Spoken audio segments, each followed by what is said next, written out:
Last class में क्या क्या कर लिया था हम लोगों ने? चैप्टर के साथ स्टार्ट किया था, chapter number 3 that is money and banking. Money और बैंकिंग में हम लोगों ने कल देखा था इवोल्यूशन ऑफ मनी कैसे हुआ। सबसे पहले हम लोगों ने देखा था सीसी मनी चलता था, that is barter system. Barter system की कुछ खामियां थी वो हम लोगों ने यहाँ देख ली थी, double coincidence of bonds, divisibility, lack of store of value, है ना। कॉमन मेजर की वो प्रॉब्लम आ जाती थी, वहाँ पे डिफर्ड पेमेंट नहीं कर सकते थे। उसके बाद फिर हमने क्या देखा, सीसी मनी के बाद कौन से मनी आना शुरू है? एनिमल्स। एनिमल्स के बाद क्या है? Metallic money. मेटेलिक मनी भी दो होते थे, फुल बॉडीड कॉइन और token coin. Full bodied coin में क्या होता था सिस्टम, कोई बता सकता है? Intrinsic value is equal to face value होती थी। और टोकन कॉइन में क्या होता था? फेस वैल्यू ज्यादा होती थी, इंट्रिंसिक वैल्यू कम होती थी। मतलब अगर आप सिक्के को मेल्ट करोगे तो शायद उतने रुपए का मेटल उसमें से नहीं निकाल पाओगे। फिर हमने देखा पेपर करेंसी, जो आज के समय हम यूज करते हैं, जिसको हम बोलते हैं करेंसी नोट्स। फिर क्या देखा हम लोगों ने? पेपर करेंसी भी तीन टाइप की थी, रिप्रेजेंटेटिव पेपर करेंसी, कन्वर्टेबल और इनकन्वर्टेबल। इंडिया आज के समय कौन सा सिस्टम यूज करता है? इनकन्वर्टेबल पेपर मनी यूज करता है। फिर आया क्रेडिट मनी, जो हमारा पैसा बैंक वगैरह में जमा रहता है, करंट अकाउंट, सेविंग अकाउंट में, जिसको हम कभी भी निकाल सकते हैं, सो उसको अब क्या बोलते हैं? Credit money. और आज के समय तो क्या चलने लग गया है? Plastic money, use of debit cards and credit cards. और उसके बाद अब क्या आ चुका है? डिजिटल मनी भी आ चुका है। डिजिटल मनी मतलब फोन पे, यूपीआई वगैरह अपन आप कर सकते हैं, है ना। उसके बाद आगे चले थे तो फिर हम लोगों ने मनी की डेफिनेशन देखी थी, दो टाइप से हो सकती है, लीगल डेफिनेशन और फंक्शनल डेफिनेशन। फंक्शनल डेफिनेशन मतलब money is anything that can be used as medium of exchange. Legal definition क्या हो सकती है? बोले मनी जिसको हम एक्सेप्ट करते हैं उसको किसकी बैकिंग रहती है? लॉ की बैकिंग रहती है। It has banking of law, statutory banking रहती है। तो एक होता है लीगल टेंडर जिसको बोलते हैं फियाट मनी, एक होता है नॉन लीगल टेंडर जिसको बोलते हैं फिड्यूशियरी मनी। क्या बोलते हैं? Fiduciary money. लीगल टेंडर मतलब इसको लेने से आप मना नहीं कर सकते। ये भी दो टाइप का होता है, लिमिटेड लीगल टेंडर और unlimited legal tender. Limited legal tender का एग्जांपल क्या था? कॉइन्स था। कॉइन्स को आप लेने से मना नहीं कर सकते up to a certain limit. और वो लिमिट क्या थी? कितने रुपए तक? 1000 रुपए तक के सिक्के लेने से आप मना नहीं कर सकते हो। और currency notes in India are unlimited legal tender, मतलब अगर करोड़ों का भी पेमेंट है और अगर कोई नोट देके करता तो आपको लेना पड़ेगा। हो सकता है वो 2-2 रुपए के नोट भी दे दे तो भी लेना पड़ेगा। क्यों? क्योंकि notes are unlimited legal tender. ध्यान रहेगा। सो लीगल डेफिनेशन में दो चीजें आ जाती थी, नोट्स और कॉइन्स। नॉन लीगल टेंडर मतलब इसको आप लेने से मना कर सकते हो क्योंकि इसको लॉ की बैकिंग नहीं है। इसके एग्जांपल थे draft, cheques and bill of exchange. इसलिए अगर कोई चेक लेने से मना कर देता, आप उसको पेमेंट करते हो तो आप उसके लिए कुछ कर सकते हो? नहीं। उसको जेल वगैरह भिजवा सकते हो? नहीं। Functional definition, money is anything that can be used as medium of exchange. फिर फंक्शन देखे थे, मनी के दो थे, प्राइमरी और सेकेंडरी। प्राइमरी फंक्शन मतलब the most important function of money, that is medium of exchange and measure of value. Primary function से जो फंक्शन डिराइव करते थे उन्हीं को हम क्या बोलते थे? Secondary function, like store of value, standard of deferred payment और transfer value. Contingent function that tries to impart stability in economy, वो कौन से फंक्शन थे? Distribution of national income, maximum satisfaction to the consumer, maximum profit to producer. फिर credit वगैरह में help करता था और लिक्विडिटी मैनेजमेंट में भी मनी हेल्प करता है। ये देखा था हमने। फंक्शंस को दो टाइप में डिवाइड कर दिया था, स्टैटिक और डायनामिक। स्टैटिक बोले तो कन्वेंशनल फंक्शन ऑफ मनी जिसमें प्राइमरी और सेकेंडरी फंक्शन आ जाते हैं। डायनामिक मतलब that tries to impart stability and growth to the economy, they are related with contingent function. फिर क्या देखा था हमने? इंडियन मॉनेटरी सिस्टम को भी देखा था। इंडियन मॉनेटरी सिस्टम को हम क्या बोलते हैं? इनकन्वर्टेबल पेपर करेंसी स्टैंडर्ड। क्योंकि आज अगर आप नोट लेके जाओगे आरबीआई के पास तो बदले में वो गोल्ड देगा। क्या?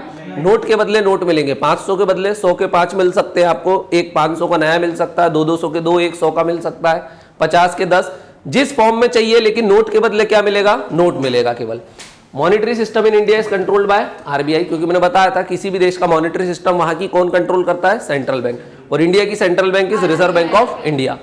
आरबीआई क्या करता है? करेंसी नोट्स को प्रिंट करता है, लेकिन कहां से कहां तक?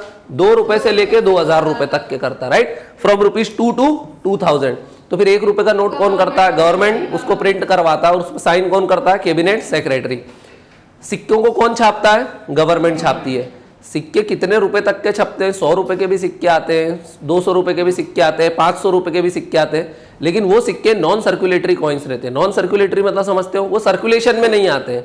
भाई गवर्नमेंट के ऊपर है ना कितने का सिक्का सर्कुलेट करना। फॉर एग्जांपल किसी की जयंती आई, फॉर एग्जांपल एक बड़े लीडर अटल बिहारी वाजपेयी, बोले उनका बर्थडे आया, उनके बर्थडे पे बोले 200 रुपए का सिक्का छाप दिया गवर्नमेंट ने, but that is non circulatory. क्या उसको मार्केट में भेज रहा है? नहीं।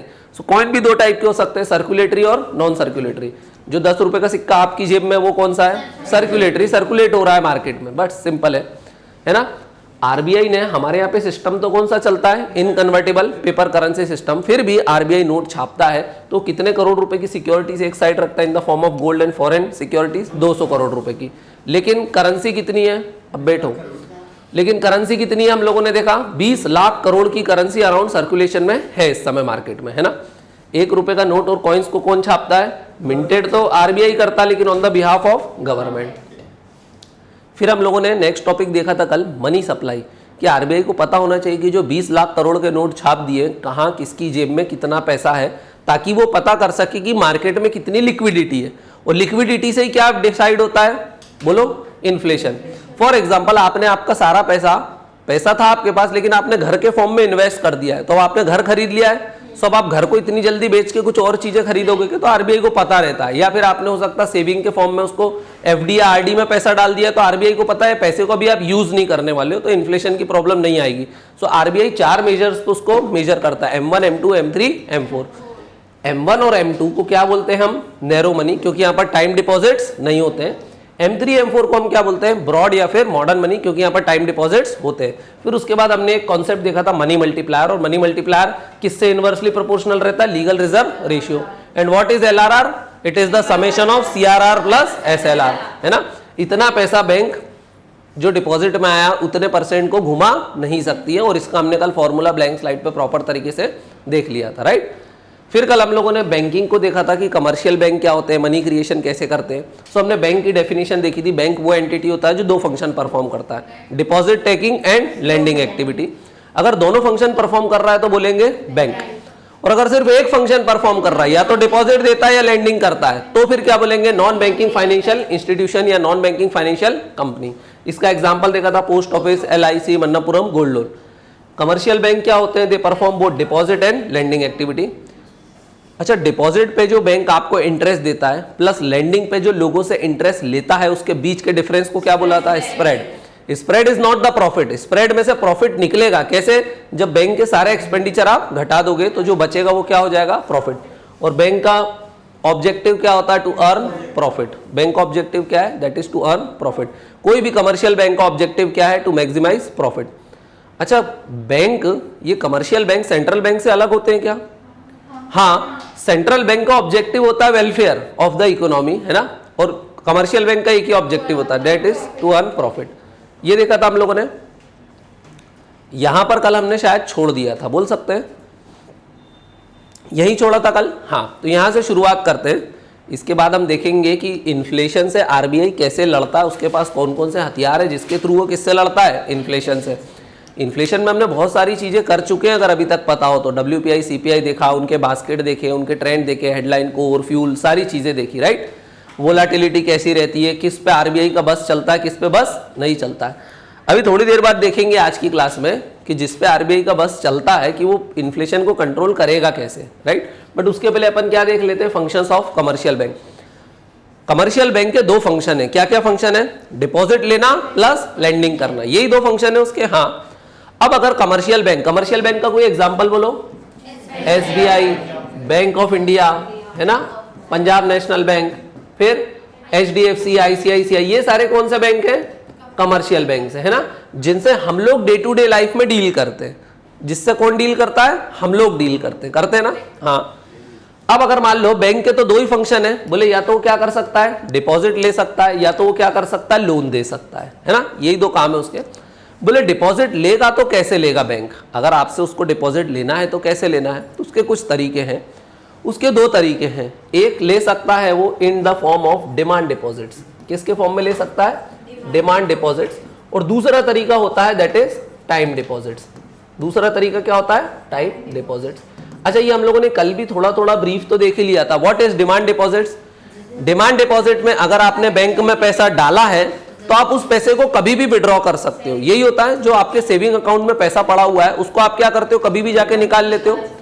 लेकिन डिमांड डिपॉजिट में पैसा जमा करने के 2 तरीके होते हैं। सिर्फ सेविंग अकाउंट नहीं होता, एक और अकाउंट होता है जिसको हम क्या बोलते हैं? Current account. सो आप समझे करंट अकाउंट और सेविंग अकाउंट में डिफरेंस क्या होता है। देखो, अकाउंट दो टाइप के हो सकते हैं। डिमांड डिपॉजिट में बैंक में पैसा दो तरीके से जाता है, एक को बोलते हैं करंट अकाउंट, एक को बोलते हैं सेविंग अकाउंट। अब देखना ये करंट अकाउंट किसके लिए रहता है। Current account is mainly for the businesses. किसके लिए रहता है ये? Mainly for the businesses. अब देखो बिजनेस वालों के पास डे टू डे लाइफ में पैसा आता होगा। फॉर एग्जांपल एक किराना शॉप है, आजकल उसने फोन पे स्कैनर लगा रखा, उसके पास रोज कुछ ना कुछ पैसा आता होगा। वो पैसा कहां जाता होगा? बैंक में। लेकिन किराना वाला शायद उस पूरे पैसे को शाम को ही विड्रॉ कर लेता होगा या दोपहर में विड्रॉ कर लेता होगा, कुछ चंद घंटों में विड्रॉ कर लेता होगा, यही होता होगा। तो ये क्या हो रहा है, बैंक ने आपको एक अकाउंट खोल के दिया, आप बैंक में अपना पैसा तो जमा कर रहे हो, तो बैंक के पास क्या जा रहा है? डिपॉजिट। लेकिन उस पैसे को आप कभी भी उपयोग कर ले रहे हो, मतलब बैंक उस पैसे को आगे श्योरिटी के साथ इन्वेस्ट कर पा रहा है क्या? नहीं, क्योंकि आप कभी भी निकाल सकते हो उस पैसे को। प्लस आप बार बार ट्रांजेक्शन कर रहे हो सकता है आप दिन में 50 बार ट्रांजेक्शन कर रहे हो। अगर आप 50 बार ट्रांजेक्शन करोगे तो आपके ट्रांजेक्शन का पूरा रिकॉर्ड किसको रखना पड़ेगा? बैंक को। सो ये बैंक के लिए एक हेडेक हो गया, बोल सकते हैं हम। सो बैंक आपको यहां पर क्या प्रोवाइड कर रहा है? एक सर्विस प्रोवाइड कर रहा है। सो करंट अकाउंट में जो भी पैसा है, जो भी डिपॉजिट में आपने पैसा डाला है, तो उस पर बैंक रेट ऑफ इंटरेस्ट कैसा देगा? Very low. Rate of interest कैसा देगा? Very low. या तो वेरी लो देगा या फिर कैसा दे देगा? इवन जीरो भी दे देगा। बोले करंट अकाउंट में कोई इंटरेस्ट नहीं मिलेगा। प्लस हो सकता है कि आप नंबर ऑफ ट्रांजैक्शन बहुत ज्यादा कर रहे हो तो बैंक आपसे कुछ चार्जेस भी ले आपका खाता मेंटेन करने के लिए, बोल सकते हैं। सो करंट अकाउंट में देखा जाए आप पैसा कभी भी निकाल सकते हो। हाँ, करंट अकाउंट किसके लिए है? बिजनेसेस। तो यहां पर एक फैसिलिटी दे दी बैंक ने, बोले नंबर ऑफ ट्रांजैक्शंस, क्या बोल रहा हूं मैं? Number of transaction. आप बोले दिन में कितने ट्रांजैक्शन कर सकते हो? तो बोले कितने कर सकते हो? बोलो अनलिमिटेड। क्यों? क्योंकि ये फैसिलिटी बैंक ने आपको इसलिए प्रोवाइड करी करंट अकाउंट की कि इसमें नंबर ऑफ ट्रांजैक्शन कैसे रहते हैं? अनलिमिटेड। जब मन करे मुंह उठा के चले जाओ, पैसा निकाल लो, बैंक मना नहीं करेगा। लेकिन हो सकता है बैंक इसमें आपको रेट ऑफ इंटरेस्ट कैसा दे? या तो बहुत कम 1-2% दे, या तो 0% भी दे दे, और उल्टा हो सकता है आपसे कुछ चार्जेस भी ले ले। सो करंट अकाउंट का मतलब समझ में आया? What is current account? Current account is mainly for the business purposes. पर डिमांड डिपॉजिट लेने का दो तरीके हैं, करंट अकाउंट और सेविंग अकाउंट। तो पहले करंट अकाउंट समझा, यहां पर समझ लेते हैं कौन सा अकाउंट? Savings account. यहां पर कौन सा समझ लेते हैं? अब आप लोग कौन सा अकाउंट खोलते हो बैंक में? Saving account. So saving account is mainly for the individuals, बोल सकते हैं। अब देखो इंडिविजुअल जब पैसा डालता है तो बैंक मान के चलता है कि बोले बिल्कुल ही ऐसा नहीं है कि सुबह शाम दिन रात बिल्कुल बैंक आके चक्कर लगा के एक कर देगा, राइट। सो बैंक क्या मान के चलता है कि ये पैसा कुछ समय के लिए हमारे पास होल्ड करेगा। अगर आप पैसा बैंक के पास कुछ समय के लिए होल्ड करोगे तो बैंक उस पैसे को यूज करना स्टार्ट कर देगा, उससे लोन वोन देना स्टार्ट कर देगा।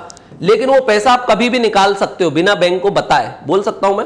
सो यहां पर भी आपको रेट ऑफ इंटरेस्ट तो मिलेगा, लेकिन रेट ऑफ इंटरेस्ट कैसा मिलेगा? लो। लो बोले तो कितना? अभी जैसे कितना मिलता है? Around 3 to 4%। समझ में आ रहा है? सो यहां पर रेट ऑफ इंटरेस्ट मिलेगा, हाँ, लेकिन कैसा मिलेगा? Low rate of interest. लेकिन यहां पर नंबर ऑफ ट्रांजैक्शन क्या अनलिमिटेड रहेंगे? नहीं। नंबर ऑफ ट्रांजैक्शन अनलिमिटेड रहेंगे क्या? नहीं। There are limited number of transaction. For example saving account में आपको एटीएम सर्विस प्रोवाइड होती है, हाँ, तो बोले एटीएम से कितनी बार पैसा निकाल सकते हो आप?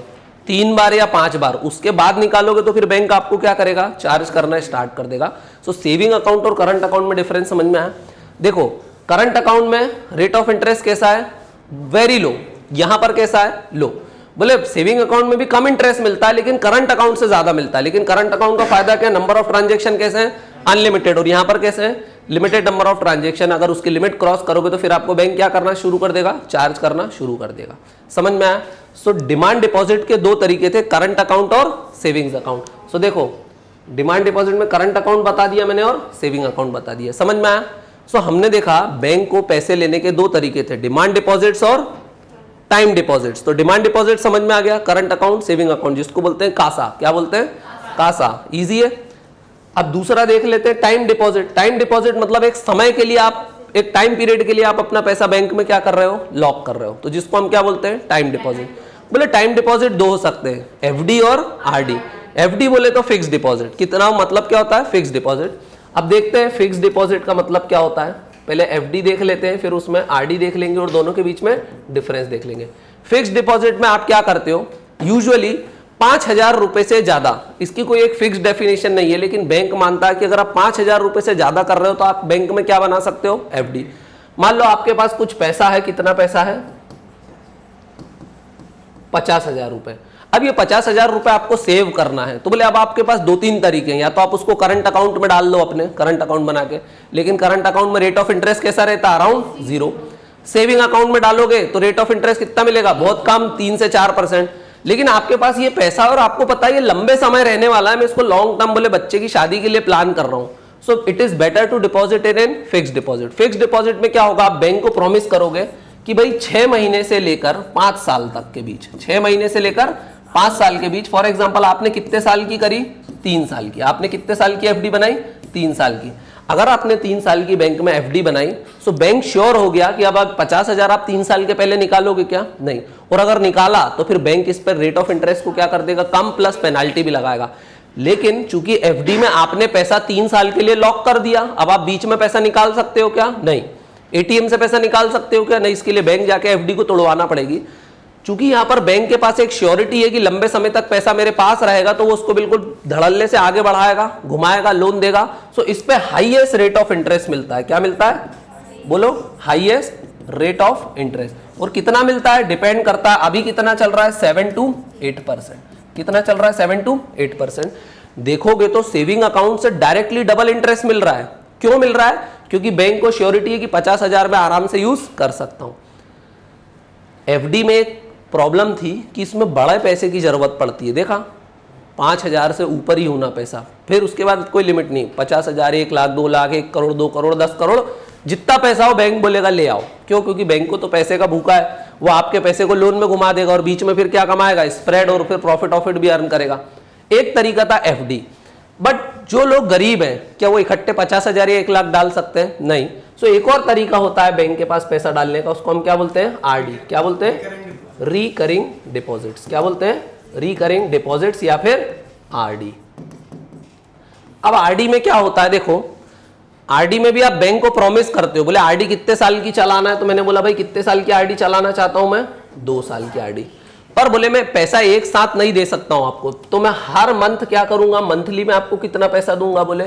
सो मैंने बोला मंथली में आपको देने वाला हूं ₹1,000। सो बोले मैं 1-1 हजार रुपए महीना दूंगा और आप मेरे को क्या देते रहना, उस पर ब्याज देते रहना। अब देखना, आरडी का एक पर्पस और होता है, RD is for the poor people, बोल सकते हैं, बट ये गलत है। आरडी में एक और खासियत होती है, to inculcate the habit of savings. इसमें आपको क्या सिखाया जाता है कि सेविंग कैसे करें, सेविंग करने की आदत डलती है। बोले सैलरी कितनी है, बोले कम है, ठीक है, बोले 200 रुपए, 500 रुपए कुछ तो जोड़ सकते हो ना, तो बोले जोड़ो, आगे काम आएगा। सो इससे क्या होता है, बोलो, to inculcate the habit of savings. बोल सकता हूं मैं, आपको सेविंग करने की आदत डलवाई जाती है। लेकिन अब देखना, यहां पर बैंक को हर महीने पैसा मिल रहा है, 2 साल के लिए बैंक श्योर भी हो गया है कि ये पैसा डालता रहेगा। लेकिन क्या उसको वन शॉट पैसा मिला इतना बड़ा, नहीं, हर महीने धीरे धीरे पैसा आएगा। So rate of interest highest रहेगा, क्या रहेगा, कैसा रहेगा, हाई रेट ऑफ इंटरेस्ट रहेगा, लेकिन वो एफडी से कम रहेगा। यहां पर हाईएस्ट है और वहां पर क्या है, हाई। तो बोले यहां कितना चल रहा है, 7 से 8, तो यहां पर कितना चलेगा, 5 to 6%। अंदाज बता रहा हूं, ये समझ में आ गया, इजी है ये, बोलो, यहां पर कितना मिलेगा, 5 to 6%, इजी है। आरडी का मतलब भी समझ में आ गया, एफडी का मतलब भी समझ में आ गया। अब मैं आपसे पूछता हूं, मैंने आपको 4 खाते बता दिए, current account, saving account, FD, RD. सबसे हाईएस्ट इंटरेस्ट किस पे मिलता है, एफडी पे, उससे कम आरडी पे, उससे कम सेविंग अकाउंट, और उससे कम करंट अकाउंट। अगर पैसा निकाला तो सबसे ज्यादा फाइन किस पे लगेगा, एफडी पे, फिर आरडी पे, फिर सेविंग अकाउंट, फिर करंट अकाउंट। करंट अकाउंट में नंबर ऑफ ट्रांजैक्शन कैसे रहते हैं, अनलिमिटेड, कभी भी निकाल लो। समझ में आ गया। सो बैंक डिपॉजिट्स कैसे लेता है, बोले 4 तरीके से लेता है, बोले डिमांड डिपॉजिट, टाइम डिपॉजिट, और उसमें 2-2 सब में रहते हैं, current account, saving account, FD, RD. Easy है।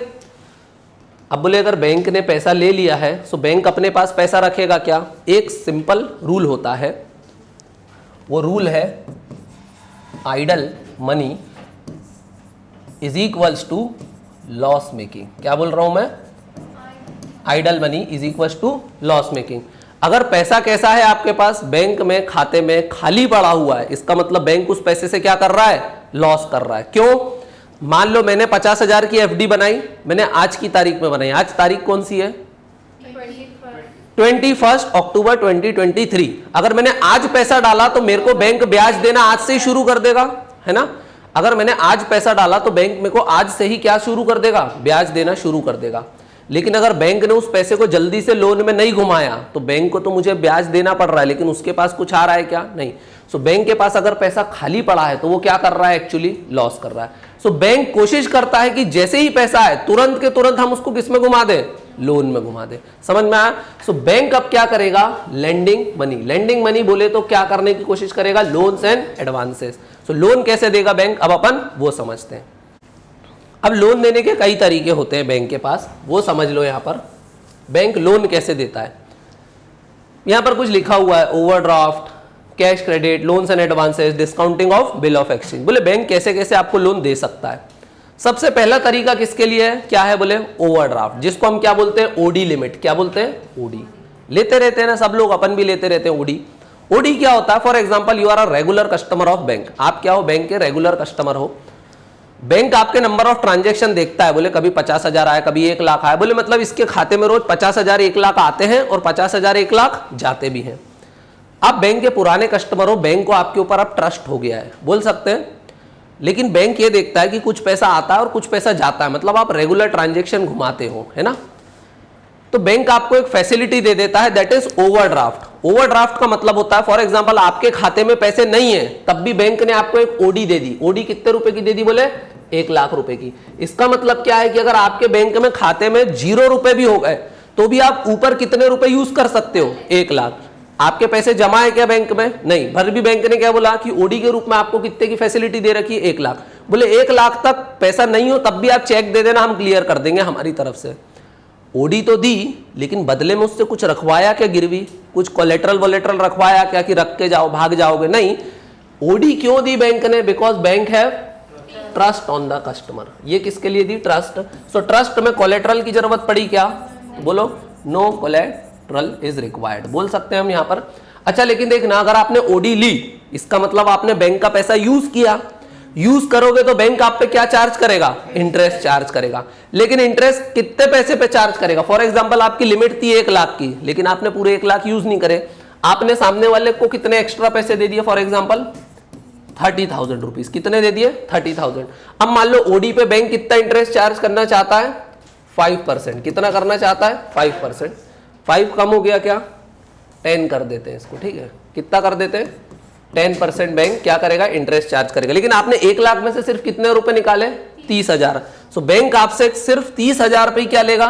10%। लेकिन साल का नहीं लेगा। फॉर एग्जांपल आपने 1 साल के लिए पैसा यूज नहीं किया, आपने 15 दिन बाद ही वापस 30,000 रुपए डाल दिए।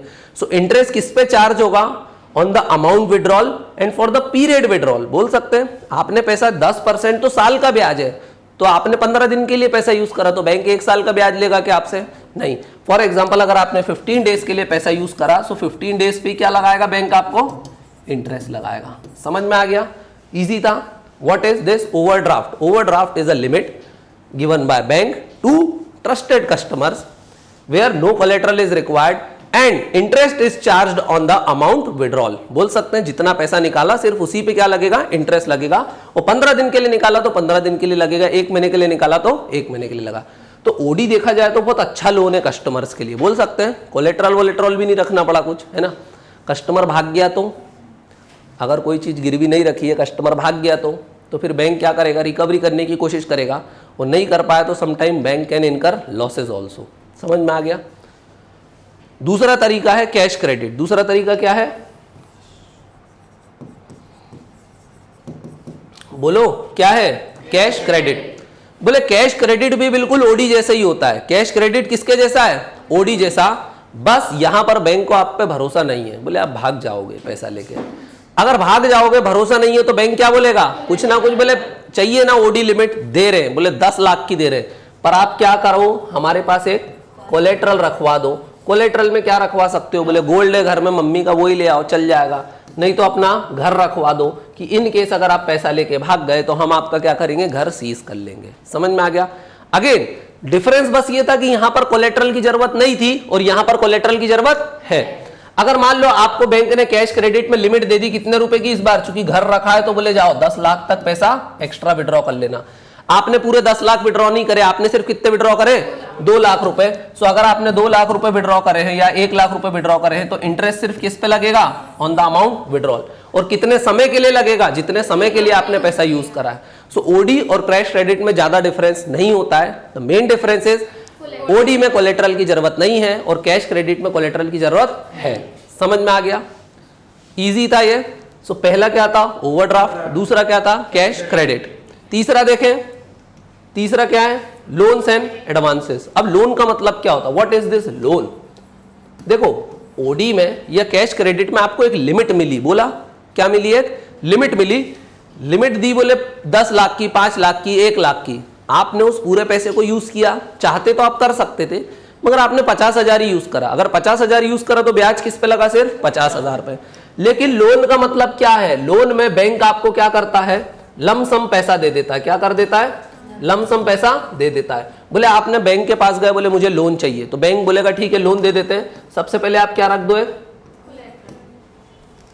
सबसे पहले आप क्या रख दो, कोलेटरल रख दो। बोले कोलेटरल क्योंकि हमको भरोसा नहीं है आपके ऊपर, आप भाग गए तो आपने बोला ठीक है भाई मैंने हाउस लोन लेना है तो मैं क्या रख दे रहा हूं, मेरे घर को ही गिरवी रख दे रहा हूं। हाउस की वैल्यू थी बोले 1 करोड़ रुपए, तो बैंक आपको 1 करोड़ लोन देगा क्या, तो बैंक बोलेगा लाओ 70 लाख रुपए आपको अलॉट करे। तो बैंक ने आपको कितने रुपए का लोन दे दिया, 70 लाख रुपए का लोन दे दिया। अब जिस दिन से लोन बैंक ने पास किया तो बैंक ऐसा नहीं कि आप बोलो मैं 70 में से 50 ही उपयोग कर रहा हूं, बैंक तो बोल रहा हमने तो तेरे खाते में डाल दिए, अब जाके आग लगा दे पैसे को, हमको मतलब नहीं है। सो बैंक क्या करेगा, आप पे इंटरेस्ट लगाएगा, और इंटरेस्ट किस पे लगाएगा, पूरे के पूरे अमाउंट पे लगाएगा। पूरे के पूरे 70 लाख पे पहले दिन से ब्याज लगाना शुरू कर देगा, बोल सकते हैं। सो यहां पर interest is charged on the whole amount या फिर लमसम अमाउंट। समझ में आ गया। आप ये नहीं बोल सकते बैंक को कि यार आपने तो हमारे खाते में 70 लाख डाले लेकिन हमने तो 50 लाख ही उपयोग करे, तो बैंक बोले 50 लाख में से फिर 20 लाख हमको रिटर्न करो जल्दी से लोन अमाउंट। समझ में आया। लोन को आप छोटे छोटे इंटरेस्ट या ईएमआई में भर सकते हो। ईएमआई में तो ओडी को भी भर सकते हो और कैश क्रेडिट को भी भर सकते हो। बैंक को पैसा लौटाने का तरीका होता है, कैसे भी भरो, इकट्ठा देना इकट्ठा दे दो, टुकड़ों में देना टुकड़ों में दे दो। समझ में आ गया। सो लोन का मतलब समझ में आया, लोन में कोलेटरल की जरूरत पड़ती है ना। कई जगह नहीं भी पड़ती है, आजकल क्या बोल सकते हैं हम, कई जगह नो कोलेटरल में भी काम हो जाता है, जैसे कि पर्सनल लोन मिल जाता है लोगों को। पर्सनल लोन ज्यादा नहीं मिलता, जैसे 4-5 लाख, कितना मिलता है, 4-5 लाख तक बैंक इजीली दे देती है। वो भी कब देती है, जब आपका क्रेडिट स्कोर बहुत अच्छा होता है, आपकी बैंक हिस्ट्री देखती है कि बोले ओके आपने कितने लोन लिए। जैसे बोले फॉर एग्जांपल मैंने लिए around 70 loan, 100% on time payment रहा, बोले हाँ 100% ऑन टाइम पेमेंट रहा, तो फिर आपका क्रेडिट स्कोर धीरे धीरे क्या होता है, क्रेडिट हिस्ट्री आपकी अच्छी बनती है कि भाई अच्छा आदमी है, डिफॉल्टर नहीं है, ये हर पेमेंट क्या कर रहा है, टाइम पे कर रहा है। सो उसके बेसिस पे आपको नो कोलेटरल पे भी क्या मिल जाता है, लोन हो। Loan is a lump sum amount given by the bank to the customers, ध्यान रहेगा। और इंटरेस्ट किस पे लगता है, ऑन द होल अमाउंट। और टाइम तो बोले जितने समय के लिए यूज कर रहे हो आप उतने समय के लिए लगता है। समझ में आ गया। सो लोन का मतलब समझ में आ गया, what is this, loans and advances. Easy था। लास्ट क्या है, discounting of bill of exchange. क्या है, discounting of bill of exchange. Discounting of bill of exchange के पहले हमको समझना पड़ेगा what is this bill of exchange. वो हमने कल भी समझा था, वैसे बड़ा इजी है।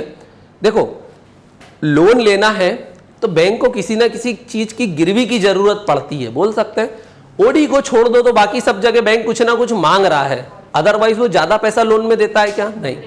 बट फॉर एग्जाम्पल हम दोबारा देखते हैं, एक कंपनी थी, हम लोगों ने कल भी देखा था, दैट इज रिलायंस। रिलायंस क्या करती है, बोले रिलायंस जियो टावर लगाती है ना। अगर रिलायंस जियो टावर लगाती है तो उसके लिए उसको किसकी जरूरत पड़ती है, आयरन एंड स्टील की जरूरत पड़ती है। So iron and steel Reliance किसी और से खरीद लेती है, बोल सकते हैं। सो यहाँ पर एक छोटा सा ट्रेडर है, छोटा सा व्यापारी है, जो किसका प्रोडक्शन करता है, आयरन के टावर बनाता है। जो क्या बनाता है, आयरन के टावर बनाता है। अब ये जो छोटा सा व्यापारी है, इसने आयरन के टावर बना के आयरन के टावर किसको बेच दिए, सेल कर दिए, किसको, रिलायंस को। लेकिन रिलायंस ने इसको तुरंत पैसा नहीं दिया, रिलायंस ने इसको तुरंत पैसा नहीं दिया। रिलायंस ने बोला हम हिसाब करेंगे 1 तारीख को या 10 तारीख को। सो बदले में उसको उसने क्या दे दिया, रिलायंस ने एक कागज का टुकड़ा दे दिया, जिसको हमने बोला बिल ऑफ एक्सचेंज। क्या बोला हमने उसको, बिल ऑफ एक्सचेंज। इस बिल ऑफ एक्सचेंज पे लिख के दे दिया कि भाई तुमसे हमने 10 लाख का माल खरीदा है और 10 लाख रुपए हम तुमको कब देंगे, 1 तारीख को। सो फॉर एग्जाम्पल उसने उसको बिल ऑफ एक्सचेंज दे दिया कितने रुपए का, 10 लाख रुपए का। समझ में आ गया। सो ट्रेडर के पास 10 लाख रुपए का एक कागज का टुकड़ा है जिसको बोल रहा है बिल ऑफ एक्सचेंज। लेकिन ये ट्रेडर कैसा था? छोटा ट्रेडर था, बोल सकते हैं। इसको तो और माल बनाना है, और माल बनाना है तो इसको किसकी जरूरत पड़ेगी? रॉ मटेरियल की जरूरत पड़ेगी। लेकिन ये रॉ मटेरियल खरीद पाएगा क्या? अभी के लिए नहीं खरीद पाएगा। क्यों? क्योंकि इसको पैसा तो 1 तारीख को मिलेगा। सो ये क्या करेगा? ये बिल ऑफ एक्सचेंज को लेकर कहां जाएगा? बैंक। और बैंक को बोलेगा भाई देखो मेरे पास रिलायंस का दिया हुआ बिल ऑफ एक्सचेंज है, और bill of exchange legal tender है या नॉन लीगल टेंडर है? Non legal tender. तो बैंक इसको लेने से मना भी कर सकता है। ये बैंक के ऊपर है कि वो इसको एक्सेप्ट करता है या नहीं। मान लो ये लेके गया और बैंक ने बोला चलो भाई ठीक है 10 लाख का बिल ऑफ एक्सचेंज था, तो ये अगर तुम हमारे पास गिरवी रखते हो तो हम आपको कितने का लोन दे देते हैं? 8 लाख का लोन दे देते हैं, लेकिन इस पे हम ब्याज लेंगे आपसे। समझ में आ रही है? तो बैंक को क्या मिल जाएगा? ब्याज मिल जाएगा, प्लस 10 लाख को उसने 8 लाख का ही लोन दिया, तो सेफ लोन हो गया। हाँ, और ट्रेडर को रॉ मटेरियल खरीदने के लिए इंस्टेंटली क्या मिल गया? पैसा। समझ में आया? सो ट्रेडर पैसा ले आया, उसने माल वाल बना, उसका बिजनेस कंटिन्यूअस रन करते रहा। सो इसको हम क्या बोलते हैं? Discounting of bill of exchange. क्योंकि बिल ऑफ एक्सचेंज पे बैंक लोन तो देता है लेकिन क्या कुछ पैसा काट के देता है। That is why it is discounting of bill of exchange. Easy है? समझ में आ रहा है? पक्का? तुम दोनों को समझ में आ गया? What is this? Discounting of bill of exchange. Discounting of bill of exchange में बैंक के पास भी श्योरिटी होती है। समझ गए? और बिल ऑफ एक्सचेंज को बैंक लेने से मना कर सकता है, हाँ, because it is non legal tender. जरूरी नहीं है उस पर कोई आरबीआई ने साइन नहीं करें कि अगर मुकेश अंबानी ने पैसा नहीं दिया तो मैं लौटा दूंगा। समझ में आ गया? सो बैंक लोन कितने तरीके से दे सकता है? इतने तरीके से दे सकता है। अच्छा, अगर मानना कि कोई एंटिटी है वो लोन दे ही नहीं सकती, तो वो बैंक बची क्या? नहीं। फिर उसको हम क्या बोलेंगे? नॉन बैंकिंग फाइनेंशियल इंस्टीट्यूशन, या फिर NBFC, non banking financial company. Easy था। बैंक भी क्या करता है? बोलो। Credit creation. क्या करता है? Money creation. वो हमने कल प्रोसेस को समझ भी लिया था, चार्ट वार्ट बना के। बस उसको आप इनिशियल डिपॉजिट से मल्टीप्लाई करके देख लेना, सारी चीजें समझ में आ जाएंगी। कल अपन ने देखा था 100 रुपए का नोट कैसे घूमे जा रहा है ना? हाँ। सो अगर मान लो, चलो देख लेते हैं मनी क्रिएशन बैंक कैसे करता है। कौन कैसे करता है? बैंक मनी क्रिएशन कैसे करता है। मान लो बैंक के पास डिपॉजिट आया। कितना डिपॉजिट आया? 100 रुपए नहीं आया है, थोड़ा 1 लाख रुपए। कितना आया? 1 लाख रुपए। लीगल रिजर्व रेशियो में क्या होता? CRR plus SLR. वो हमने देखा था, सीआरआर कितना था? 5%, एसएलआर कितना था? 20%। So into 1/20%। बोल सकते हैं 20% बोले तो 20/100, तो 100 ऊपर गया, 20 नीचे, तो क्या आ जाएगा? 5 हो जाएगा, है ना? सो 1/20% का मतलब क्या होता है? 5। सो अगर बैंक के पास 1 लाख डिपॉजिट आया तो वो कितने रुपए का क्रेडिट क्रिएशन कर देगा? 5 लाख रुपए का क्रेडिट क्रिएशन कर देगा। मनी मल्टीप्लायर इफेक्ट यहां पर दिखाई दे रहा है। हाँ, अगर मैं एलआरआर को और बढ़ाऊंगा तो क्या होगा? एलआरआर को बढ़ाऊंगा तो क्रेडिट क्रिएशन कम होता जाएगा, क्योंकि बैंक को ज्यादा पैसा एक साइड रखना पड़ेगा, वो उसको लोन में नहीं घुमा सकता। और बैंक कुछ पैसे को एक साइड क्यों रखता है? क्योंकि जिन कस्टमर ने डिपॉजिट किया अगर वो लेने आ गए तो देगा कहां से, अगर पूरा पैसे ही फुकदम हो गया है तो। समझ गए ना? इजी था ये हम लोग कल समझ चुके थे। आज जो सबसे इंपॉर्टेंट टॉपिक करना है उसका नाम क्या है? Meaning and function of central bank. क्या है meaning and function of central bank? सबसे पहले सेंट्रल बैंक का मतलब क्या होता है? RBI is the central bank of India. बोल सकते हैं RBI, reserve bank of India, is the central bank of India.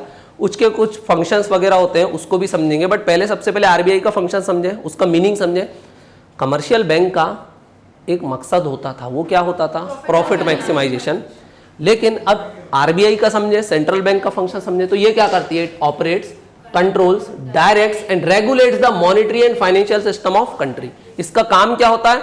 Operate करता है, कंट्रोल करता है, डायरेक्ट करता है, रेगुलेट करता है। किसको? Monetary and financial system of country. बोले इन्फ्लेशन नहीं आने देना, डिफ्लेशन नहीं आने देना, रूपी डॉलर का एक्सचेंज रेट मेंटेन रहे, ये भी कौन करता है? आरबीआई।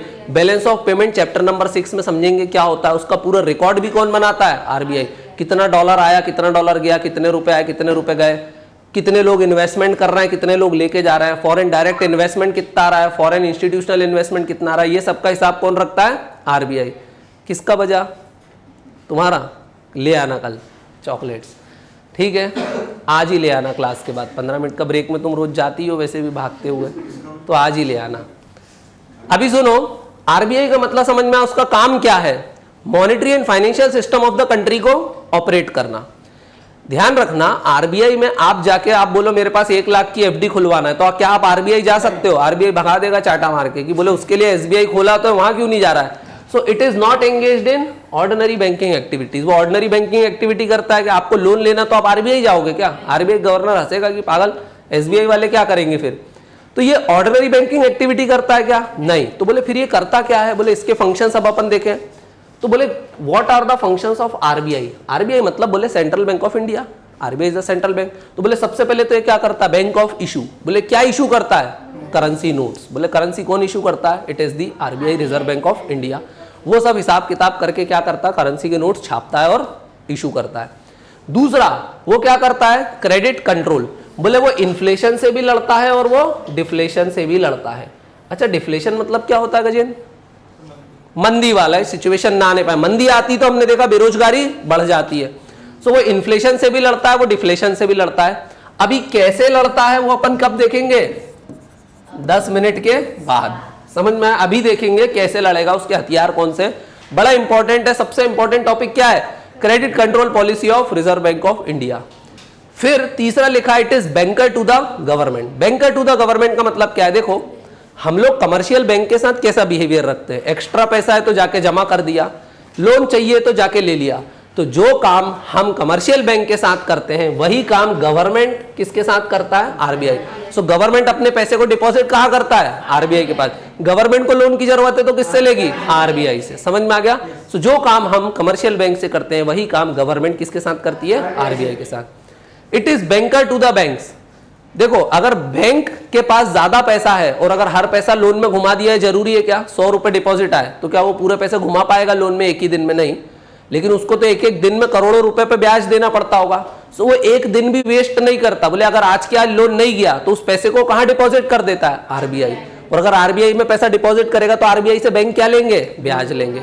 सो जो व्यवहार हम लोग कमर्शियल बैंक से करते हैं वही व्यवहार बैंकों के साथ कौन करता है? आरबीआई। बैंकों का एक्सेस पैसा कहां जमा करते हैं? आरबीआई। लोन की जरूरत है तो बैंक कहां भीख मांगेंगे? आरबीआई के पास। तो ध्यान रखा it is banker to the governments also. Last लिखा हुआ it is lender of last resort. Last resort मतलब for example Yes bank crisis आई थी अभी थोड़े दिन पहले, बैंक के पास पैसा ही नहीं बचा था। क्यों? क्योंकि बैंक ने क्या किया था, जो डिपॉजिटर का पैसा था वो लॉन्ग टर्म में लोगों को लोन पे दे दिया। मैंने पैसा जमा करा, देखना मैंने बैंक के पास कितने रुपए जमा करे? 1 लाख रुपए। कौन से बैंक में जमा करे? Yes bank. कौन से बैंक में जमा करे? Yes bank. पर मैंने कितने साल के लिए करे? केवल 1 साल के लिए करे। ये मैंने डिपॉजिट दिया बैंक को, है ना? ये मैंने क्या दिया? बैंक को डिपॉजिट दिया। लेकिन यस बैंक ने इस पैसे को अपने पास रखा होगा क्या? उसने आगे लोन दे दिया होगा। लेकिन यस बैंक ने मेरे 1 लाख रुपए को कितने साल के लिए लोन पे चढ़ा दिया?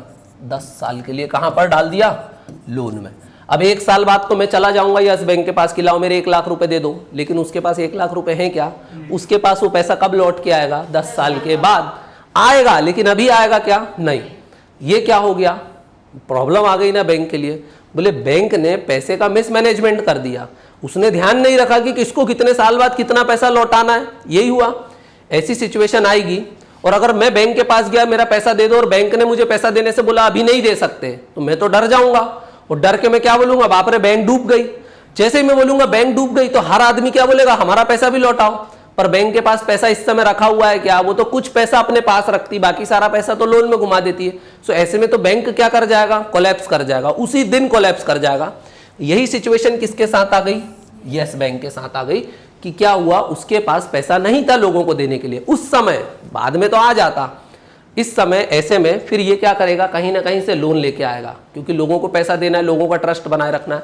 सो वो लोन कहां से लेके आएगा? आरबीआई से। Because RBI is the lender of last resort. जब बोले हारे का सहारा बाबा श्याम हमारा, so RBI is like the Khatu Shyam जी।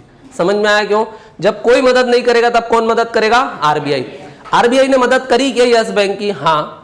सबसे पहले तो आरबीआई ने बोला, वहां के जो डायरेक्टर थे राणा कपूर, बोले उसने ये गलती करी है 1 साल 10 साल वाली, तो सबसे पहले तो इसको जॉब से निकालो। दूसरा, जनता अचानक से पैसे मांगने आई, बैंक के पास उतने पैसे थे क्या? नहीं थे। सो आरबीआई ने एक लिमिट लगा दी कि कोई भी आदमी 5,000 रुपए से ज्यादा विड्रॉ नहीं कर सकता है। सो लोग भी शांत हो गए कि हाँ भाई। प्लस यस बैंक का पूरा मैनेजमेंट किसको दे दिया गया? एसबीआई को। तो लोगों का ट्रस्ट दोबारा गेन हो गया कि हाँ यार चलो अब एसबीआई इसको अंडरटेक करने वाली है, तो इतना घबराना नहीं। और आरबीआई ने क्या बोला है? 5,000 से ज्यादा विड्रॉ मत करना। तो मतलब आरबीआई कुछ कर रहा है। प्लस बैंक में जो भी आप डिपॉजिट करते हो ना, वो आपका डिपॉजिट क्या रहता है? इंश्योर्ड, क्या रहता है, insured through a company name DICGC। DICGC, DICGC का फुल फॉर्म समझना, लिखूंगा नहीं, लंबा है। Deposit insurance and credit guarantee corporation. क्या नाम है उस इंस्टीट्यूशन का, deposit insurance and credit guarantee corporation. Deposit का क्या कर दिया है उसने, इंश्योरेंस। तो अगर आपने बैंक में 1 लाख रुपए डाले हैं ना, तो बैंक कुछ पैसा किसको देता होगा, DICGC को। क्यों, क्योंकि वो आपके पैसे को क्या कर रहा है, इंश्योर, कि अगर इन केस बैंक नहीं लौटा पाया तो पैसा कौन लौटाएगा, DICGC लौटाएगी। लेकिन DICGC कितने रुपए तक लौटाएगी, 5 लाख तक। कितने लाख तक लौटाएगी, 5 लाख। फॉर एग्जाम्पल आपके बैंक में 4 लाख जमा है और बैंक डूब गई, तो DICGC आपको कितने देगी, 5 लाख नहीं देगी, 4 ही लाख देगी। 1 लाख जमा थे और बैंक डूब गई तो कितने मिल जाएंगे, 1 लाख। अच्छा 10 लाख जमा थे और बैंक डूब गए, अब कितने मिलेंगे, 5 लाख। क्योंकि मैक्सिमम वो कितने रुपए तक देगी, केवल और केवल 5 लाख रुपए तक DICGC आपको आपका पैसा इंश्योर करके देती है। समझ में आ गया। So who is the lender of last resort, it is the Reserve bank of India. समझ में आ गया, DICGC समझ गए तुम लोग। आराम से घर जाके नोट्स बनाना, ये सब हर चीज क्या है नोट्स में नहीं दी हुई है, इजी था। लास्ट क्या लिखा हुआ है, it is the custodian of foreign exchange reserve. किसका कस्टोडियन है ये, फॉरेन एक्सचेंज रिजर्व। बोले RBI बहुत सारे डॉलर को अपनी तिजोरी में रखता है। क्या करता है, बहुत सारे डॉलर को अपनी तिजोरी में रखता है।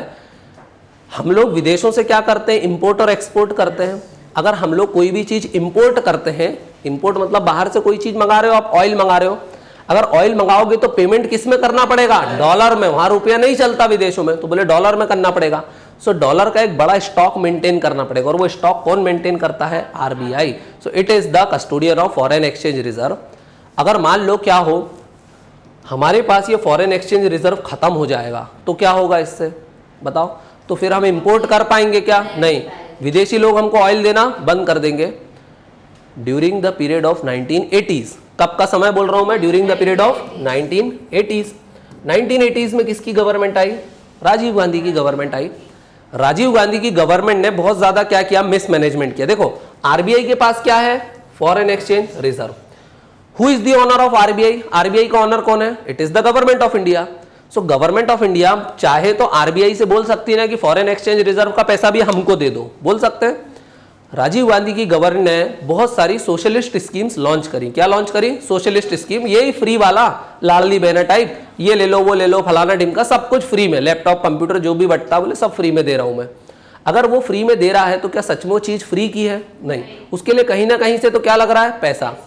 सो देखना, सबसे पहले तो RBI का एक फंक्शन था, it is banker to the government. So RBI ने बैंक को क्या दे दिया, लोन दे दिया।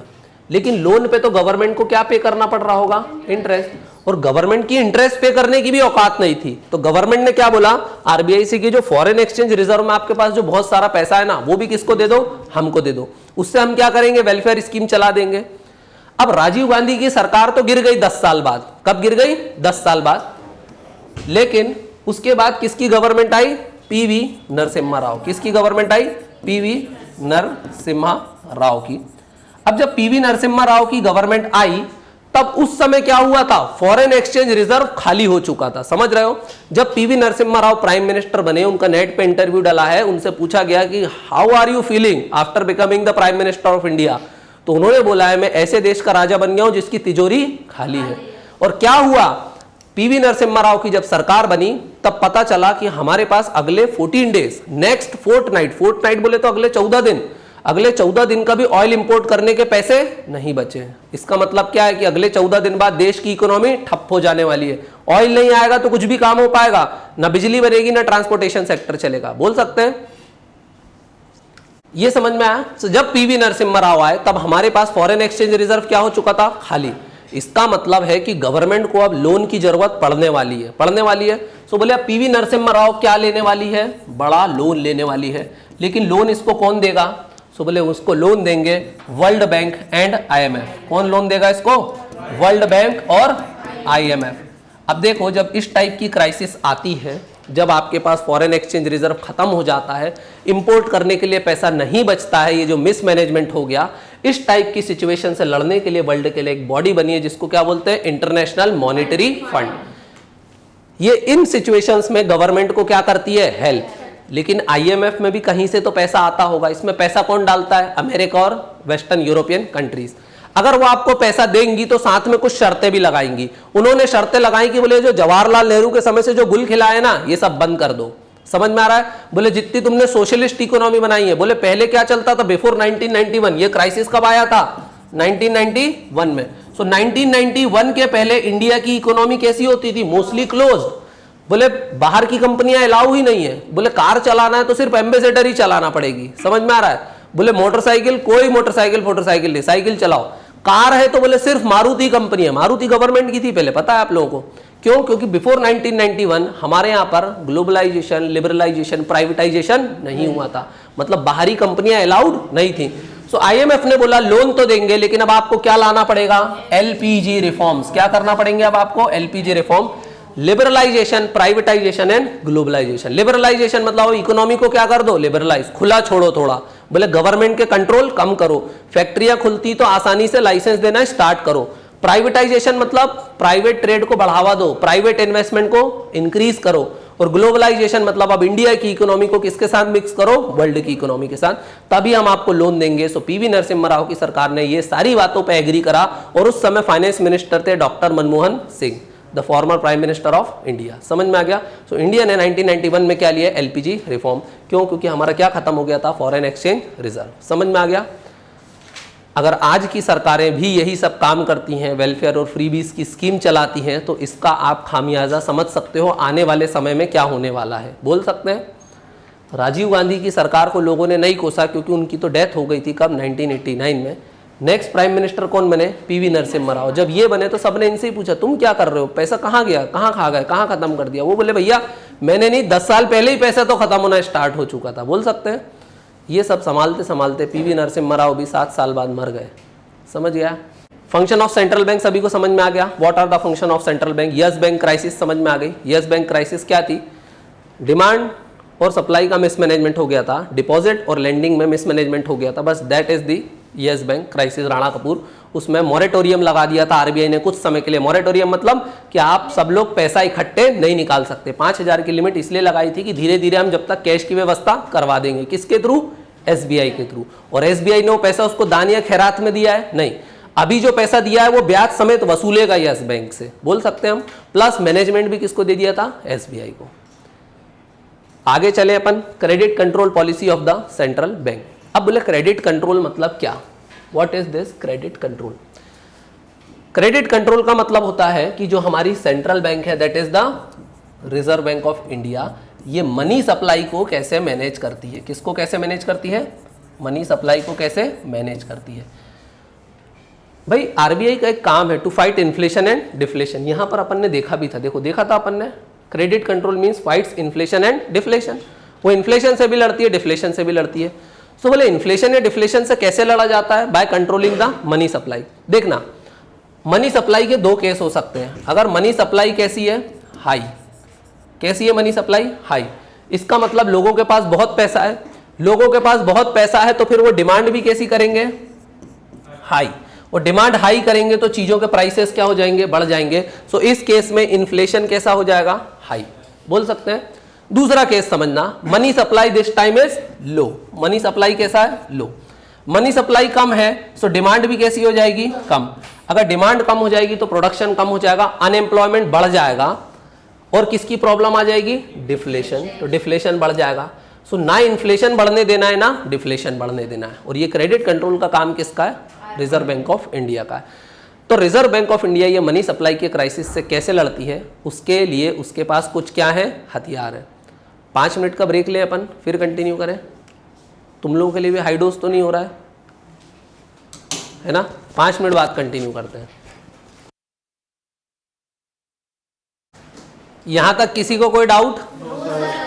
अब आगे हम क्या देख रहे हैं कि reserve bank of India money supply को कैसे कम ज्यादा करता है, जिसके थ्रू वो किससे फाइट करता है? आइदर विद इन्फ्लेशन और डिफ्लेशन। एक बात बताना फिर से, अगर मनी सप्लाई ज्यादा है, मनी सप्लाई ज्यादा है तो उसका क्या इंपैक्ट पड़ेगा? इन्फ्लेशन बढ़ेगा। क्यों? मनी सप्लाई ज्यादा है तो लोगों के पास पैसा ज्यादा है तो वो डिमांड ज्यादा करेंगे। डिमांड ज्यादा करेंगे तो फिर महंगाई बढ़ेगी। अगर मनी सप्लाई कम है इसका मतलब क्या है, डिमांड कम है, और अगर डिमांड कम है तो फिर इन्फ्लेशन कम होगा या डिफ्लेशन बढ़ेगा, बोल सकते हैं हम लोग ये। अब आरबीआई डायरेक्ट जनता पे प्रहार कैसे करेगी, क्योंकि हमने देखा RBI is banker to the bank and banker to the government, but RBI is not banker to the public. बोल सकते हैं क्या वो हम लोगों से डायरेक्टली इंटरेक्ट करती है, नहीं। इसका मतलब आरबीआई किसके साथ इंटरेक्ट करेगी, so RBI will interact, RBI किसके साथ इंटरेक्ट करेगी, आरबीआई इंटरेक्ट करेगी कमर्शियल बैंक्स के साथ, बोले तो एसबीआई वगैरह, और कमर्शियल बैंक किसके साथ इंटरेक्ट करेंगे, पब्लिक के साथ इंटरेक्ट करेंगे, बोल सकते हैं हम। अब देखना कमर्शियल बैंक का एक ही काम होता है प्रॉफिट मैक्सिमाइजेशन। प्रॉफिट मैक्सिमाइजेशन कैसे होता है, क्योंकि ये क्या देते हैं, लोन, और अगर लोन देते हैं तो बदले में क्या लेते हैं, रेट ऑफ इंटरेस्ट। अब देखना लोगों के पास मनी सप्लाई कम ज्यादा कैसे होगा, अगर ये कमर्शियल बैंक लोन का इंटरेस्ट बढ़ा देगा तो फिर लोग लोन कम लेंगे, बोल सकते हैं। देखना इसको हटा देता हूं, कहीं पर एक ब्लैंक स्लाइड देखते हैं पहले अपन, यहां पर ही है। देखना आरबीआई कमर्शियल बैंक के साथ इंटरेक्ट करेगा। कमर्शियल बैंक तो मैं क्या लिख दे रहा हूं यहां पर, एसबीआई, और एसबीआई किसके साथ इंटरेक्ट करेगी, पब्लिक के साथ इंटरेक्ट करेगी। पब्लिक क्या लेती है, लोन। अगर लोन लेती है तो वो लोन का इंटरेस्ट किसको देती है, एसबीआई को, तो एसबीआई को क्या मिलता है, इंटरेस्ट मिलता है। अब देखना अगर रेट ऑफ इंटरेस्ट, देखो आरबीआई हमसे डायरेक्ट डील नहीं करेगी लेकिन वो एसबीआई को इंस्ट्रक्शन दे सकती है ना। अगर मान लो इंटरेस्ट है अभी कम, कितना है इंटरेस्ट, फॉर एग्जांपल 5%, ये रेट ऑफ इंटरेस्ट लोगों को कम लग रहा है, लोग खूब लोन लेंगे। अगर लोग लोन लेंगे तो मनी सप्लाई क्या हो जाएगा, बढ़ जाएगा, और अगर मनी सप्लाई बढ़ जाएगा तो अब लोग क्या करेंगे, ज्यादा डिमांड करेंगे, और अगर डिमांड बढ़ जाएगी तो अब चीजों की कीमतें क्या हो जाएगी, महंगी, तो हम क्या बोलेंगे, क्या आ गया, इन्फ्लेशन आ गया मार्केट में, है ना। सो अगर रेट ऑफ इंटरेस्ट कम था, अगर मैं 5% को मान के चलता हूं this is low rate of interest, तो ये सिचुएशन होगी। अब दूसरी सिचुएशन देखना, आरबीआई ने बोला यार लोगों के पास पैसा ज्यादा है, इन्फ्लेशन ज्यादा बढ़ रहा है, तो उसका तरीका क्या है, बोले लोगों के पास मनी सप्लाई क्या कर दो, कम। बोले मनी सप्लाई कम कैसे हो गया, आरबीआई ने एसबीआई को अपने कुछ हथियार यूज करके मजबूर कर दिया कि अब रेट ऑफ इंटरेस्ट 5% नहीं है, अब कितना है, 15%। This is high rate of interest. तो अगर ये रेट ऑफ इंटरेस्ट कैसा है, हाई है, तो अब क्या होगा, जो जनता लोन ले रही थी अब वो लोन क्या करेगी, अब वो जनता लेगी कम लोन, बोल सकते हैं। तो अगर लोन कम लेगी तो मनी सप्लाई क्या हो जाएगा, कम। मनी सप्लाई कम हो जाएगा तो डिमांड क्या हो जाएगी, कम, और अगर डिमांड कम हो जाएगी तो inflation is now under control, बोल सकते हैं। सो इन्फ्लेशन क्या हो जाएगा, बोलो, inflation is now under control. अगर इन्फ्लेशन कम होता है तो हम क्या बोलते हैं, किसकी ओर जा रहा है, डिफ्लेशन की तरफ जा रहा है। ये समझ में आया। अब सवाल ये उठता है कि आरबीआई ने ओवरऑल किस पे प्रहार किया, so RBI attacked on the money supply, बोल सकते हैं हम। भाई मनी से ही तो आप लोगों की, मनी सप्लाई से ही तो आपकी डिमांड तय होती है, बोलो। मनी सप्लाई मतलब पैसा है जेब में तभी तो आप डिमांड कर रहे हो, पैसा नहीं रहेगा तो डिमांड नहीं करोगे। और आरबीआई ने एसबीआई पे अटैक किया मनी सप्लाई के थ्रू, बोल सकते हैं। सो आरबीआई किसको कंट्रोल करने की कोशिश करता, RBI tries to control the money supply, और मनी सप्लाई के ही थ्रू वो किससे लड़ाई करता है, इन्फ्लेशन और डिफ्लेशन से। इजी था। अब ये मनी सप्लाई को कम ज्यादा कैसे करेगा, इसके लिए उसके पास कुछ हथियार है, और उन हथियार को हम क्या बोलते हैं, वी कॉल देम टूल्स। उसके पास क्या है, कुछ टूल्स। टूल्स हो सकते हैं दो टाइप के, कितने टाइप के हो सकते हैं टूल्स, दो टाइप के। एक को बोलते हैं क्वांटिटेटिव टूल्स, क्या बोलते हैं, क्वांटिटेटिव टूल्स, और एक को बोलते हैं we call it qualitative tools, क्या बोलते हैं, क्वालिटेटिव टूल्स। सो आरबीआई के पास कितने टाइप के हथियार हैं, quantitative and qualitative. Quantitative tool से आरबीआई डायरेक्टली मनी सप्लाई की क्वांटिटी पे अटैक करता है कि कितना पैसा लोगों की जेब में रहेगा, वो डिसाइड करता है। क्वालिटेटिव टूल्स में आरबीआई बैंकों पे कुछ बातचीत करता है, समझाता है कि यार इकोनॉमी की हालत थोड़ी खराब है, आप लोग ऐसा ऐसा करो, चाय नाश्ते पे बुलाता है, और वर्स्ट केस में डायरेक्ट एक्शन भी लेता है। अब क्वांटिटेटिव और क्वालिटेटिव टूल्स को एक एक करके समझे अपन, है ना, बड़ा आसान है। इसको मिटा दूं यहां पर, ये सब, इसमें किसी को कोई डाउट नहीं है। तो टूल्स कितने टाइप के हो सकते हैं, क्वांटिटेटिव और क्वालिटेटिव। देखो बैंक कितना लोन देंगे, किस इंटरेस्ट पे देंगे, ये आरबीआई डिसाइड कर सकता है, कंट्रोल कर सकता है। वो कैसे करता है, तो उसके लिए उसके पास कुछ क्या है, हथियार है। सबसे पहला क्या है, बैंक रेट पॉलिसी। क्या है, बैंक रेट पॉलिसी। इसका मतलब क्या है कि बैंक कितने रेट ऑफ इंटरेस्ट पे जनता को पैसा देंगे, that is bank rate. For example RBI ने बोला कि बैंक रेट है। बैंक रेट का मतलब क्या होता है, सबसे पहले तो ये समझो कि बैंक आरबीआई से कितने रेट ऑफ इंटरेस्ट में पैसा लेके आ सकते हैं। भाई अगर बैंक को पैसे की जरूरत है लोन देने के लिए, वो किसके पास जाएगा, आरबीआई। आरबीआई से बोरो करेगा। सो आरबीआई ने बोला भाई अभी बैंक रेट हमारे यहाँ कितना चल रहा है, 3%। सो 3% में तो कमर्शियल बैंक आरबीआई से पैसा लाया है, तो वो जनता को कितने में देगा, अगर वो 3% में लेकर आया है तो वो जनता को कितने में देगा, अराउंड 6 to 7% में देगा, बोल सकते हैं। So this is bank rate concept. अभी लोन क्या है, सस्ते दिखाई दे रहे हैं, क्यों, क्योंकि आरबीआई ने बैंक रेट कम रखा है। अब आरबीआई चाहता है यार महंगाई ज्यादा हो रही है, तो वो क्या बोलेगा, अब बैंक रेट कितना है, बोले 5%। तो बैंक क्या करेगा, वो तो अपना 3 to 4% जोड़ेगा, तो अब कितना हो जाएगा, बोलो 8 to 9% रेट ऑफ इंटरेस्ट। सो अगर रेट ऑफ इंटरेस्ट बढ़ेगा तो मनी सप्लाई क्या हो जाएगी, कम। मनी सप्लाई कम होगी तो डिमांड कम, और डिमांड कम होगी तो आप इन्फ्लेशन से लड़ सकते हो। सो बैंक रेट का मतलब समझ में आया क्या होता है, बड़ा आसान था। सो अगर आरबीआई को इन्फ्लेशन से लड़ाई करना है, सुनना मैं क्या बोल रहा हूं, अगर RBI wants to fight inflation तो आरबीआई बैंक रेट को क्या करेगा, इंक्रीज करेगा। और अगर डिफ्लेशन से लड़ाई करना है तो बैंक रेट को डिक्रीज करेगा। सो अगर इन्फ्लेशन से फाइट करना है so RBI will increase the bank rate, बोल सकता हूं मैं, RBI will increase bank rate. और अगर डिफ्लेशन से फाइट करना है तो वो क्या करेगा, डिक्रीज बैंक रेट। इजी था ये, बैंक रेट का मतलब समझ में आया। अब दूसरा तरीका है that is open market operation. ये तो पहला तरीका था, उसके बाद बहुत सारे टूल्स है, सिर्फ एक पे डिपेंडेंट है क्या, वो बोले शस्त्र कितने टाइप के हो सकते हैं, बहुत सारे, बोले तलवार भी है, डंडा भी है, बंदूक भी है, गोला भी है, परमाणु बम भी है, सब है उसके पास। तो पहला हथियार आपने समझ लिया that is bank rate. Minimum rate at which credit is given to commercial bank, बोले कितने रेट पे आरबीआई कमर्शियल बैंक को ब्याज पे पैसा दे रहा है, फिर वो कुछ बढ़ा के जनता को देते हैं क्योंकि वो तो प्रॉफिट कमाना चाहते हैं। दूसरा तरीका क्या है, ओपन मार्केट ऑपरेशन। दूसरा तरीका क्या है, जिसको हम बोलते हैं ओपन मार्केट ऑपरेशन। अब ये बड़ा अच्छा तरीका है और बड़ा आसान भी तरीका है। क्या है, बड़ा अच्छा तरीका है और बड़ा आसान तरीका है। इसको ज्यादातर बुक्स में लिखते हैं ओएमओ, क्या लिखते हैं, ओपन मार्केट ऑपरेशन। उसका फुल फॉर्म को शॉर्ट कर दिया, बस सिंपल। देखना, अगर गवर्नमेंट क्या है, हमने आरबीआई का एक फंक्शन देखा, RBI is banker to the government, मतलब गवर्नमेंट के पास ज्यादा पैसा है तो किस पे जमा करती है, आरबीआई। लोन की जरूरत है तो किससे पैसा लेती है, आरबीआई। सो मान लो यहां पर है हमारी गवर्नमेंट ऑफ इंडिया, भारत सरकार। इंडियन गवर्नमेंट को क्या चाहिए है this time, Indian government wants loan. इसको क्या चाहिए है, लोन। लोन चाहिए तो सरकार किसके पास जाएगी, आरबीआई के पास, because RBI is banker to the government, ये हमने देख लिया है। अगर गवर्नमेंट को आरबीआई से लोन चाहिए है तो आरबीआई लोन दे देगा, हाँ दे देगा, लेकिन आरबीआई गवर्नमेंट से क्या बोलेगा, बदले में कुछ रखवाओ हमारे पास गिरवी।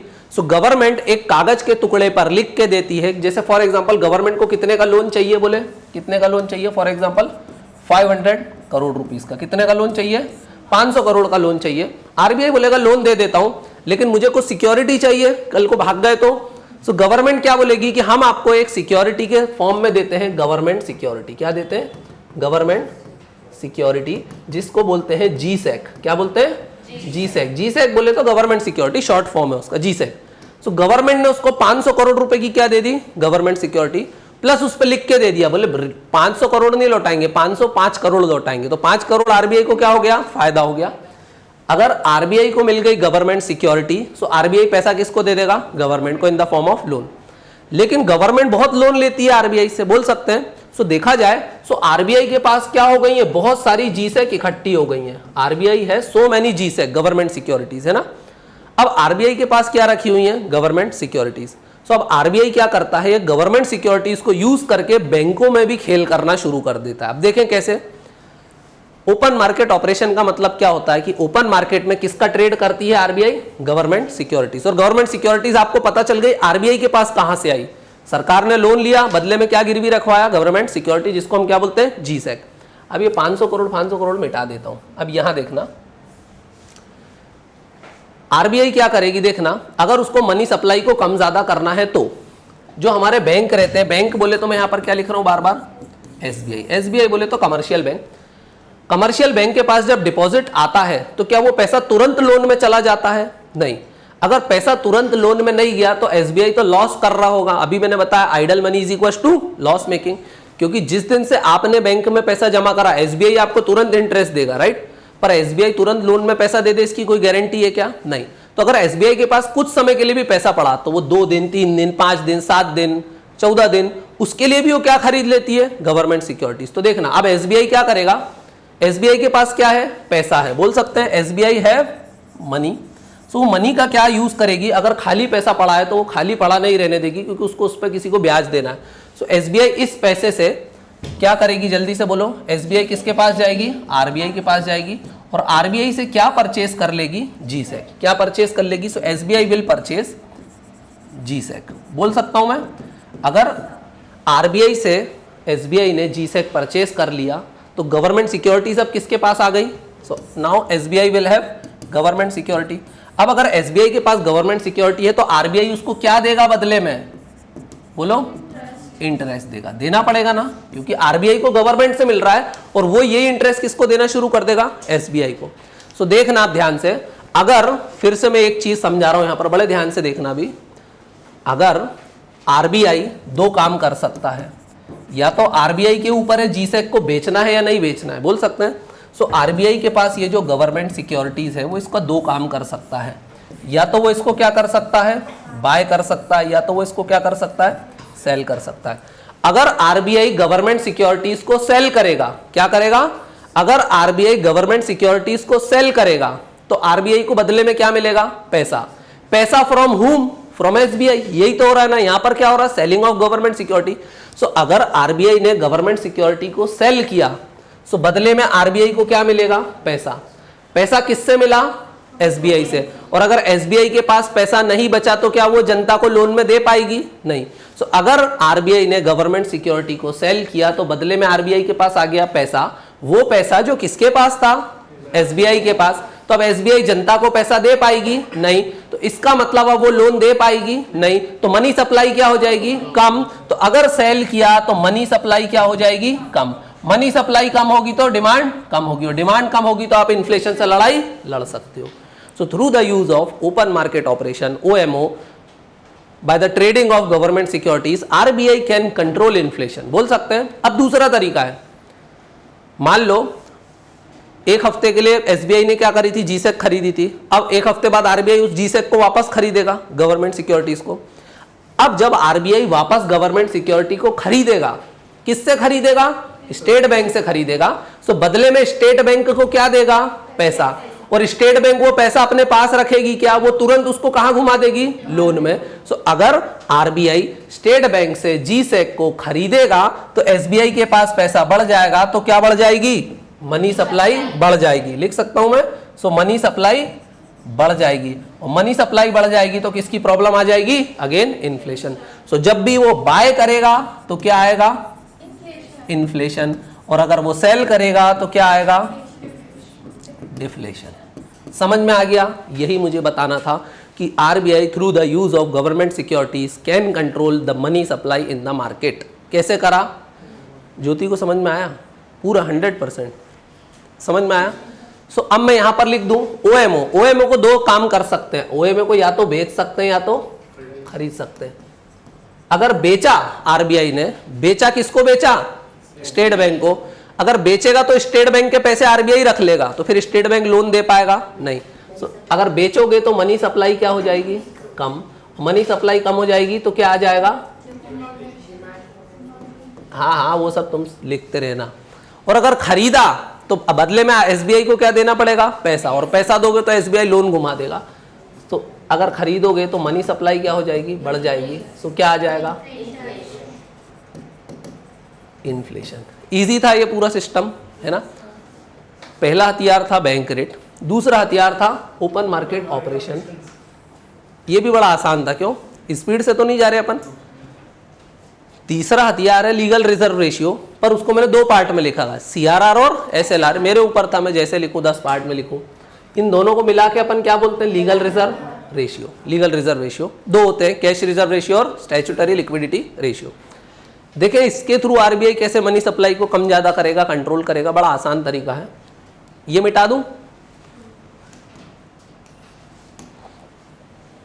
देखना ये है हमारा SBI।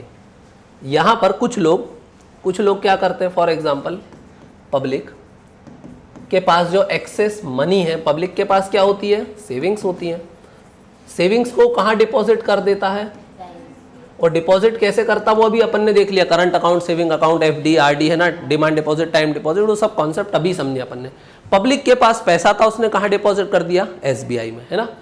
अगर SBI में डिपॉजिट किया है, कितने रुपए डिपॉजिट किए, फॉर एग्जाम्पल 1 लाख रुपए, कितने रुपए डिपॉजिट किए, 1 लाख रुपए। SBI के पास कितना रुपए आ चुका है, बोलो 1 लाख रुपए इसके पास रिसीव हो गया। SBI ने कितने रुपए रिसीव कर लिए, 1 लाख रुपए। तो क्या ये पूरे 1 लाख रुपए घुमा देगा, नहीं। RBI के कुछ इंस्ट्रक्शंस है, RBI के पास लीगल पावर्स हैं टू डिसाइड कि SBI इस 1 लाख का कितना रुपए आगे लोन में दे सकता है, क्योंकि हो सकता है जनता कुछ पैसा लेने वापस भी आ जाए। सो वो जो रिक्वायरमेंट रहती है कि मिनिमम रिक्वायरमेंट की इतने पैसे को SBI आगे लोन में नहीं दे सकता, उन रिक्वायरमेंट को, मिनिमम रिक्वायरमेंट को हम क्या बोलते हैं, लीगल रिजर्व रेशियो। क्या बोलते हैं, लीगल रिजर्व रेशियो। अब ये लीगल रिजर्व रेशियो 2 फॉर्म में RBI प्रिस्क्राइब करता है। पहले को बोलते हैं कैश रिजर्व रेशियो, पहले को क्या बोलते हैं, कैश रिजर्व रेशियो, या फिर CRR। क्या बोलते हैं, CRR। अब RBI CRR का मतलब क्या है, RBI बोलेगा कि जो तुम्हारे पास 1 लाख आया ना, इस 1 लाख का कुछ परसेंट, बोले कितना परसेंट, अराउंड 5% मेरे पास किस फॉर्म में रखवाओ, कैश के फॉर्म में। कैश के फॉर्म में किसके पास रखवाना पड़ेगा, RBI एज अ सिक्योरिटी की। अगर तुम कल को पैसा नहीं दे पाए तो मैं इस 5% में से कुछ जनता को शांत कर दूंगा, है ना, तुमको बचाने आ जाऊंगा। सो 1 लाख का देखा जाए, ये जो 1 लाख था, SBI के पास कितना पैसा था, ₹1 लाख। सो इस 1 लाख में से RBI ने बोला CRR कितना है, बोले 5%। सो बोले आप कितना पैसा मेरे पास जमा करा दो, 5,000 रुपए। ये तो बोले मेरे पास जमा करा दो, ये के पैसा किस फॉर्म में गया, कैश के फॉर्म में। किसके पास गया, RBI।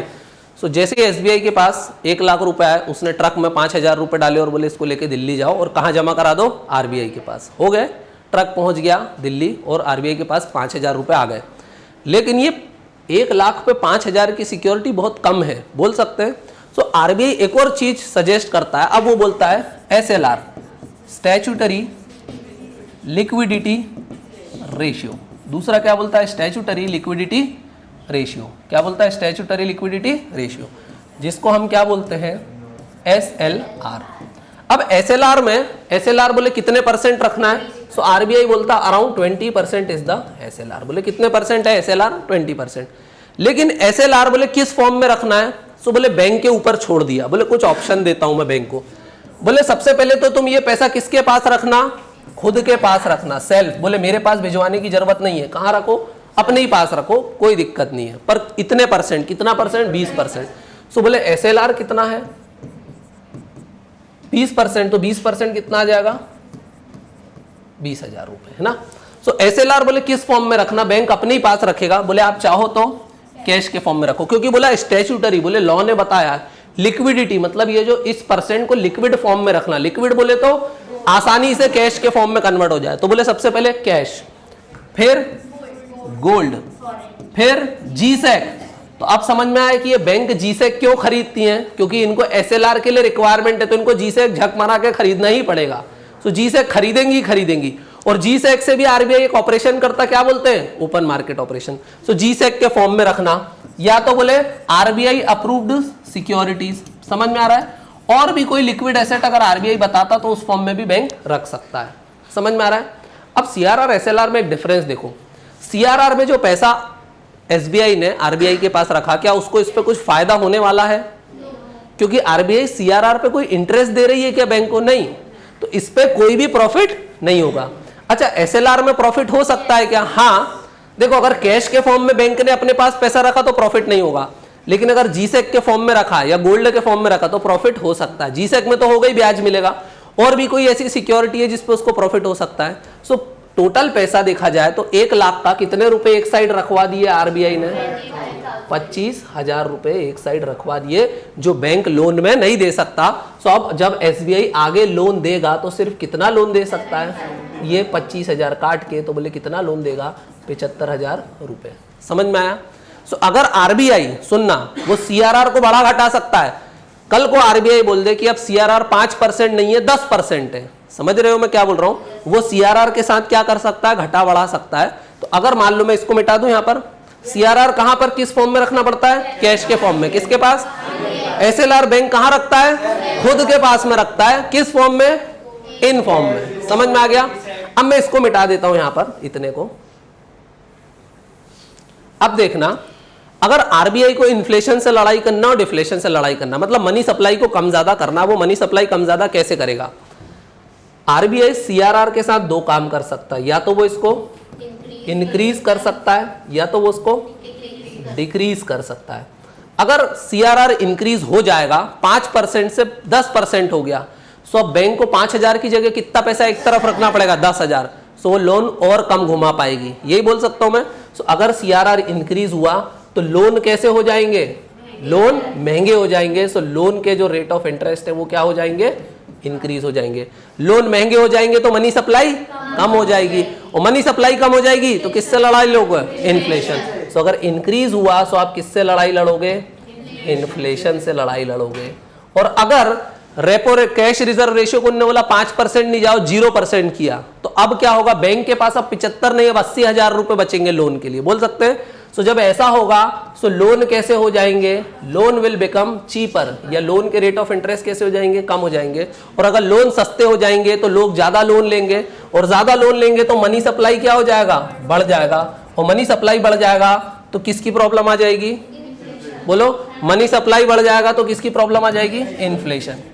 यहां पर मैंने इन्फ्लेशन जो लिखा है इसमें ब्रैकेट में लिख लेना है फाइट, फाइट कर रहा है इन्फ्लेशन से, मतलब इन्फ्लेशन कम हो रहा है, मतलब यहां पर किसकी प्रॉब्लम आएगी, डिफ्लेशन की। ऐसा नहीं कि इन्फ्लेशन इन्फ्लेशन। तो समझ में आ गया।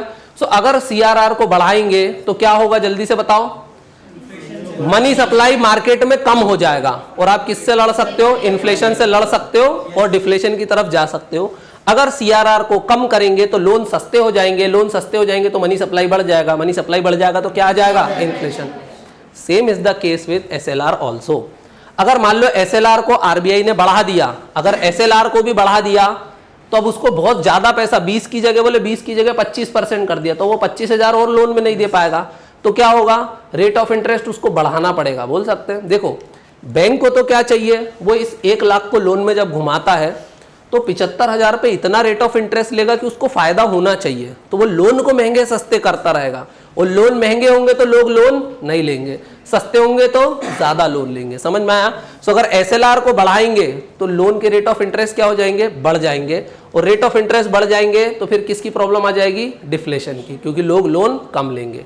और डिक्रीज करोगे तो बिल्कुल ऐसा ही होगा जैसा एसएलआर में, सीआरआर में हो रहा है। तो अब मैं इसको यहां पर लिख दूं, ये मिटा दूं,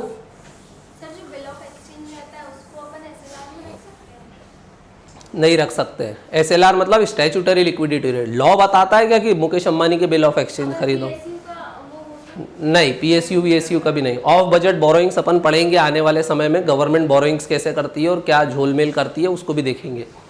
तो देखना, अब मैं लिख रहा हूं कि अगर मुझे इन्फ्लेशन से क्या करना है, लड़ाई, इन्फ्लेशन से अगर मुझे लड़ाई लड़ना है, इसका मतलब मैं इन्फ्लेशन को क्या करना चाहता हूं, कम। I want to reduce the inflation.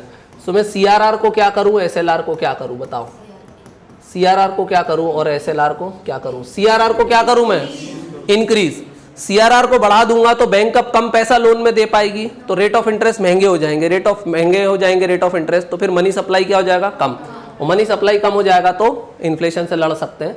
So if I have to fight with the inflation then CRR को मुझे क्या करना पड़ेगा, इंक्रीज करना पड़ेगा। और एसएलआर को क्या करना पड़ेगा, सोच के बताओ, एसएलआर को भी इंक्रीज, क्योंकि एसएलआर बढ़ाऊंगा तो अब बैंक को क्या है, ज्यादा पैसा एक साइड रखना पड़ेगा इन फॉर्म में, सो वो लोन दे पाएगी नहीं, तो फिर मनी सप्लाई क्या हो जाएगा, कम हो जाएगा, तो भी मैं किससे लड़ सकता हूं, इन्फ्लेशन से। सो एसएलआर को भी मैं क्या करूंगा, इंक्रीज करूंगा। समझ में आ गया? सीआरआर एसएलआर दोनों का मतलब समझ में आ गया, इजी था। सो तीसरा चौथा हथियार जिसको लीगल रिजर्व रेशियो बोला या फिर सीआरआर एसएलआर बोला, इसका मतलब समझ में आ गया। दोनों के बीच में डिफरेंस बहुत इंपॉर्टेंट है। नेक्स्ट क्या लिखा हुआ है, रीपर्चेज एग्रीमेंट, रेपो रेट। क्या लिखा हुआ है, रीपर्चेज एग्रीमेंट, या जिसको बोलते हैं रेपो रेट, और नीचे क्या लिखा हुआ, reverse repo rate, reverse ratio या रिवर्स रेपो रेट। इसको यहाँ पे लिख देता हूँ ना, रिवर्स रेपो रेट। अब देखते हैं ये रेपो रेट और रिवर्स रेपो रेट क्या होते हैं। अभी तक किसी को ओवरडोज वाली प्रॉब्लम तो नहीं आई, सभी को सब समझ में आ रहा है ना। ये चैप्टर रहता ही ऐसा है कि इसको कम से कम 2 से 3 बार क्या करना पड़ता है, रिवाइज करना पड़ता है। विदाउट रिवीजन तो सब भूलना तय है, और इमेजिनेशन भी करना पड़ता है पॉज कर करके वीडियो को। तो घर जाओगे, वीडियो को क्या करोगे, बार बार पॉज करोगे और इमेजिन करना कि ऐसा होगा तो क्या होगा, ऐसा होगा तो क्या होगा। दिमाग पे लोड देना, स्ट्रेस लेना थोड़ा सा, उससे बाल झड़ेंगे आपको और प्रॉब्लम्स आएंगी, वो सब आपको फेस करना पड़ेगा इस स्टेज में। समझ गए? अब देख लेते हैं ब्लैंक स्लाइड के ऊपर कि रेपो रेट और रिवर्स रेपो रेट क्या होते हैं। इसको मैं मिटा दूं, यहाँ पर इसको मैं रब कर देता हूँ। देखो, बैंक को लोन देना बड़ा ज़रूरी है, लोन देगा तभी वो पैसे कमाएगा। अगर बैंक बोले तो अपना कमर्शियल बैंक SBI, अगर इसको लोन देना है तो लोन देने के लिए इसको किसकी ज़रूरत पड़ती होगी, फंड्स की, है ना। अब ये फंड्स कहाँ से लाता है, या तो ये फंड्स लेके आए हम लोगों से, बोले तो जनता से, है ना, मैंगो पीपल। पर ये आम जनता कई बार फंड्स हो सकता है ना जमा कर रही हो, वो बोले SBI में नहीं, हम तो ICICI में करेंगे, क्योंकि SBI का आपको रवैया मालूम है, ढंग से बात ही नहीं करते हैं वहाँ के मैनेजर। उनका मन होता है तो बात करते हैं, नहीं तो भागो, पासबुक लेके आओ, कल आना, परसों आना, यही चलते तमाशे, लंच के बाद आ जाना, लंच कर रहे हैं 2-2 घंटे।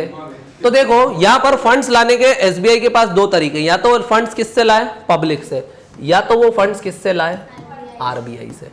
सो देखना, अब अगर SBI को फंड की जरूरत है तो मैं मान रहा हूं इस बार वो फंड कहां से ला रहा है, RBI से। सो RBI ने फंड दिए बोले तो क्या दिया, लोन दिया, किसको, SBI को। और SBI वही लोन के पैसे को किसको दे देगी, पब्लिक को, बोल सकते हैं। लेकिन ये जो SBI लोन देगी, शायद वो इस पर कितना इंटरेस्ट लेगी, मान लो 8%, और RBI ने जब इसको दिया था तो कितने पे दिया था, 3%। सो बीच में इसने क्या करा, 5% का क्या निकाल लिया, हम इसको क्या बोलते हैं, स्प्रेड, और स्प्रेड में से ये प्रॉफिट भी कमा लेगा, यही करेगा।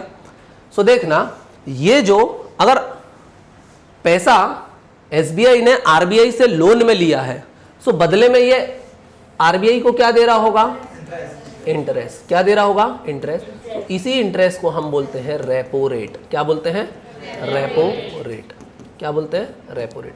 सो repo rate is the rate at which commercial bank borrows from Reserve bank of India. So अब रेपो रेट को RBI मनी सप्लाई कंट्रोल करने में कैसे काम मिलेगा। अगर मान लो रेपो रेट को बढ़ा दिया RBI ने, अब मैं जिससे पूछूंगा वही आंसर करेगा। मैं क्या बोल रहा हूं, RBI ने रेपो रेट को बढ़ा दिया, 3 से 5% कर दिया, सो इसका क्या इंपैक्ट होगा मुजम्मिल, लोन महंगे हो जाएंगे। क्योंकि अब देखो SBI को तो कितने परसेंट का फायदा चाहिए, 5, पहले था 3%, अब RBI ने क्या बोला, अब मैं 5% में दूंगा। तो अब ये क्या बोलेगा, 5 + 5, अब बोले मैं जनता को कितने परसेंट में दूंगा, 10%। सो जनता के लिए लोन कैसे हो जाएंगे, महंगे। सो अगर रेपो रेट बढ़ेगा सो लोन बिकम्स कॉस्टली। कॉस्टली के लिए इकोनॉमिक्स में वर्ड यूज करते हैं डियरर, बोले कैसे, डियर हो गए बोले वो। सो लोन बिकम्स कॉस्टली। अगर लोन कॉस्टली हो जाएंगे सो मनी सप्लाई क्या हो जाएगा, कम। मनी सप्लाई कम हो जाएगा सो डिमांड कम हो जाएगी, और डिमांड कम हो जाएगी तो किसकी प्रॉब्लम आ जाएगी, डिफ्लेशन की प्रॉब्लम आ जाएगी, या इन्फ्लेशन कम होना स्टार्ट हो जाएगा। ये समझ में आया पहला तरीका। दूसरा काम, RBI इसको क्या कर दे, रेपो रेट को डिक्रीज कर दे। क्या कर दे, डिक्रीज कर दिया तो क्या होगा, आप बोले पहले 3% थे, RBI ने बोला जाओ 1% में ही ले लो, तो SBI तो बीच में अपना 5% जोड़ेगा, बोले 1% + 5% अब कितने में दूंगा, 6%। 6% में देखा तो लोन कैसे हो गए, लोन बिकम चीपर। अगर लोन चीप हो जाएंगे तो मनी सप्लाई क्या हो जाएगी, बढ़ जाएगी, और डिमांड क्या हो जाएगी, फिर बढ़ जाएगी, और क्या आ जाएगा, इन्फ्लेशन की प्रॉब्लम आ जाएगी। समझ में आ गया सभी को, ये बड़ा आसान था। सो रेपो रेट का मतलब होता है रीपरचेज एग्रीमेंट। ये जो सारे ट्रांजेक्शन करते हैं ये लोग एक कागज पे लिखते हैं कि बोले पैसा ले रहे हैं कितने दिन के लिए, 7 दिन के लिए। कितने दिन के लिए, 0 to 7 days, मतलब शॉर्ट टर्म लोन्स हैं जो किसने लिए, 0 to 14 days। किसने लिए, SBI ने लिए, किससे, RBI से। अब बोले 0 से 14 दिन के लिए लिए, मतलब 14 दिन में SBI क्या करेगा, पैसा लौटा देगा RBI को, है ना। उसको कुछ समय के लिए जरूरत थी, उसको पता था अभी मेरे पास पैसा नहीं है, बट 14 दिन में पब्लिक मेरे पास पैसा जमा करा देगी या मैं कहीं ना कहीं से पैसा लेके आ जाऊंगा और वो पैसा आरबीआई के मुंह पे मार दूंगा। समझ में आया? सो रेपो रेट सभी लोग समझ गए। What is this? Repo rate. Easy था रेपो रेट तो। अब रेपो रेट आसान था तो रिवर्स रेपो रेट भी बड़ा आसान है। रेपो रेट में हुआ क्या, कोई बता सकता? What is this repo rate? Repo rate is the rate at which commercial bank, बोले तो SBI, borrows from central bank, that is RBI. यही मतलब था इसका, सिंपल लैंग्वेज में तो यही मतलब था। अब एसबीआई दो काम कर सकता आरबीआई के साथ। अभी एसबीआई ने क्या किया? बोरो किया। किससे? आरबीआई से। पर क्या होता, एसबीआई के पास इस बार बोरो नहीं करना, बोले ज्यादा पैसा पड़ा है और लोन में घूम ही नहीं रहा है, तो अब वो क्या करेगा? अपने पैसे को कहां जमा कर देगा? आरबीआई के पास जमा कर देगा। सो देखो इसमें कौन किससे बोरो कर रहा था? एसबीआई बोरो कर रहा था आरबीआई से। अब दूसरा केस देखते हैं जिसको हम बोलते हैं, we call it reverse repo rate. दूसरे को हम क्या बोलते हैं? Reverse repo rate. इसमें क्या हो रहा है देखना, एसबीआई के पास क्या है? SBI have excess money. उसके पास क्या है? बोले बहुत पैसा आ गया है, एक्सेस मनी है। सो वो इस एक्सेस मनी को कहां डिपॉजिट कर रहा है? कहां डिपॉजिट कर रहा है? आरबीआई के पास। और अगर आरबीआई को वो पैसा डिपॉजिट में दे रहा है तो आरबीआई बदले में उसको क्या देगा? इंटरेस्ट देगा। सो इस समय हम बोल सकते हैं कि रिवर्स का मतलब है RBI borrows from commercial bank, central bank borrows from commercial bank. So इस केस में RBI is borrowing money from, बोलो, borrowing money from commercial bank, बोले तो एसबीआई। समझ में आ गया? सो रिवर्स रेपो का मतलब क्या? किसने किससे पैसा लिया? आरबीआई ने एसबीआई से पैसा लिया। अब रिवर्स रेपो को डिसाइड कौन करेगा? डिसाइड तो सब चीजें कौन करेगा? आरबीआई। बोले मैं बाप हूं सबका, मैं ही डिसाइड करूंगा। अब देखना, रिवर्स रेपो को भी या तो क्या कर सकते हैं,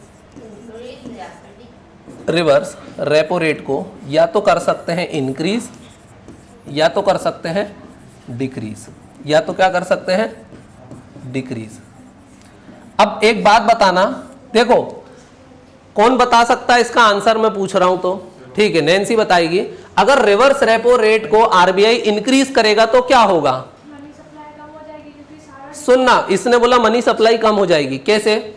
आरबीआई ने, देखो एसबीआई पैसा कहां जमा कर रहा है? आरबीआई के पास। क्यों जमा कर रहा है? क्योंकि उसको बदले में क्या मिल रहा है? इंटरेस्ट। लेकिन अगर आरबीआई बोलेगा मैं कम इंटरेस्ट दूंगा तो फिर अब एसबीआई पैसा जमा करेगा क्या? नहीं। लेकिन अगर आरबीआई बोलेगा मैं ज्यादा इंटरेस्ट दूंगा तो एसबीआई पैसा जमा करेगा क्या? हाँ। सो अगर मैं रिवर्स रेपो रेट को बढ़ा रहा हूं तो अब एसबीआई क्या करेगा? ज्यादा पैसा आरबीआई के पास जमा करेगा। बोले सेफ इन्वेस्टमेंट है, जनता तो भगोड़ी है। सो बोले रिवर्स रेपो रेट बढ़ गया मतलब अब आरबीआई मेरे को ज्यादा ब्याज देगा। सो एसबीआई अपना पूरा पैसा कहां डिपॉजिट कर देगा? आरबीआई के पास। और अगर पैसा आरबीआई के पास चला गया तो अब जनता लोन ले पाएगी क्या? नहीं। तो एसबीआई के पास पैसा बचेगा ही नहीं। सो यहां पर लोन कैसे हो जाएंगे? Loan becomes costly. और अगर लोन कॉस्टली हो जाएंगे सो मनी सप्लाई क्या हो जाएगी? कम हो जाएगी। और मनी सप्लाई कम हो जाएगी तो डिमांड कम हो जाएगी, और डिमांड कम हो जाएगी तो डिफ्लेशन आ जाएगा। बोल सकता हूं मैं? तो डिफ्लेशन आ जाएगा। सो अगर मैं रिवर्स रेपो रेट को बढ़ाता हूं तो क्या आ जाता है? डिफ्लेशन। अच्छा, रेपो रेट को बढ़ाता था तो क्या हो रहा था? सोच के बताना। अगर मैं, ये बीच में बकर बकर कौन कर रहा है इतना? सुनना भी, अगर मैं रेपो रेट को बढ़ा रहा था, रेपो रेट को बढ़ा रहा था तो क्या हो रहा था? सोचो सोचो, पहले सोचो, सीधे आंसर करने की जरूरत नहीं। तब भी डिफ्लेशन ही आ रहा था। और रिवर्स रेपो रेट को बढ़ा रहा हूं तब भी डिफ्लेशन ही आ रहा है। और अगर हम मान लो मैं रिवर्स रेपो रेट को घटा रहा हूं तो क्या होगा? देखो रिवर्स रेपो रेट को घटा रहा हूं मतलब अब आरबीआई ब्याज में एसबीआई को कम पैसा देगा, तो एसबीआई बेवकूफ है क्या कि पैसा जमा करेगा? नहीं करेगा। एसबीआई, आरबीआई बोल रहा जाओ अब 1% ही दूंगा। सो एसबीआई क्या बोलेगा? लिया मैंने 5% और तेरे को 1% पे दे दूं, पॉसिबल है क्या? नहीं। सो अब एसबीआई अपना पैसा आरबीआई में जमा करेगा क्या? नहीं। सो वो क्या करेगा? लोन्स को क्या कर देगा? सस्ते कर देगा। बोलेगा इससे अच्छा जनता को ही दे दो 1% की जगह, जनता को ही बोलो जाओ 5-6% में लेके जाओ, लोन सस्ते हो जाएंगे। तो फिर क्या होगा? जनता धड़ल्ले से लोन लेगी तो मनी सप्लाई बढ़ जाएगा, और मनी सप्लाई बढ़ जाएगा तो क्या आ जाएगा? इन्फ्लेशन आ जाएगा। समझ में आ गया तुम लोगों को? सो रिवर्स रेपो रेट के साथ दो काम किए जा सकते हैं, या तो उनको इंक्रीज करो या डिक्रीज करो।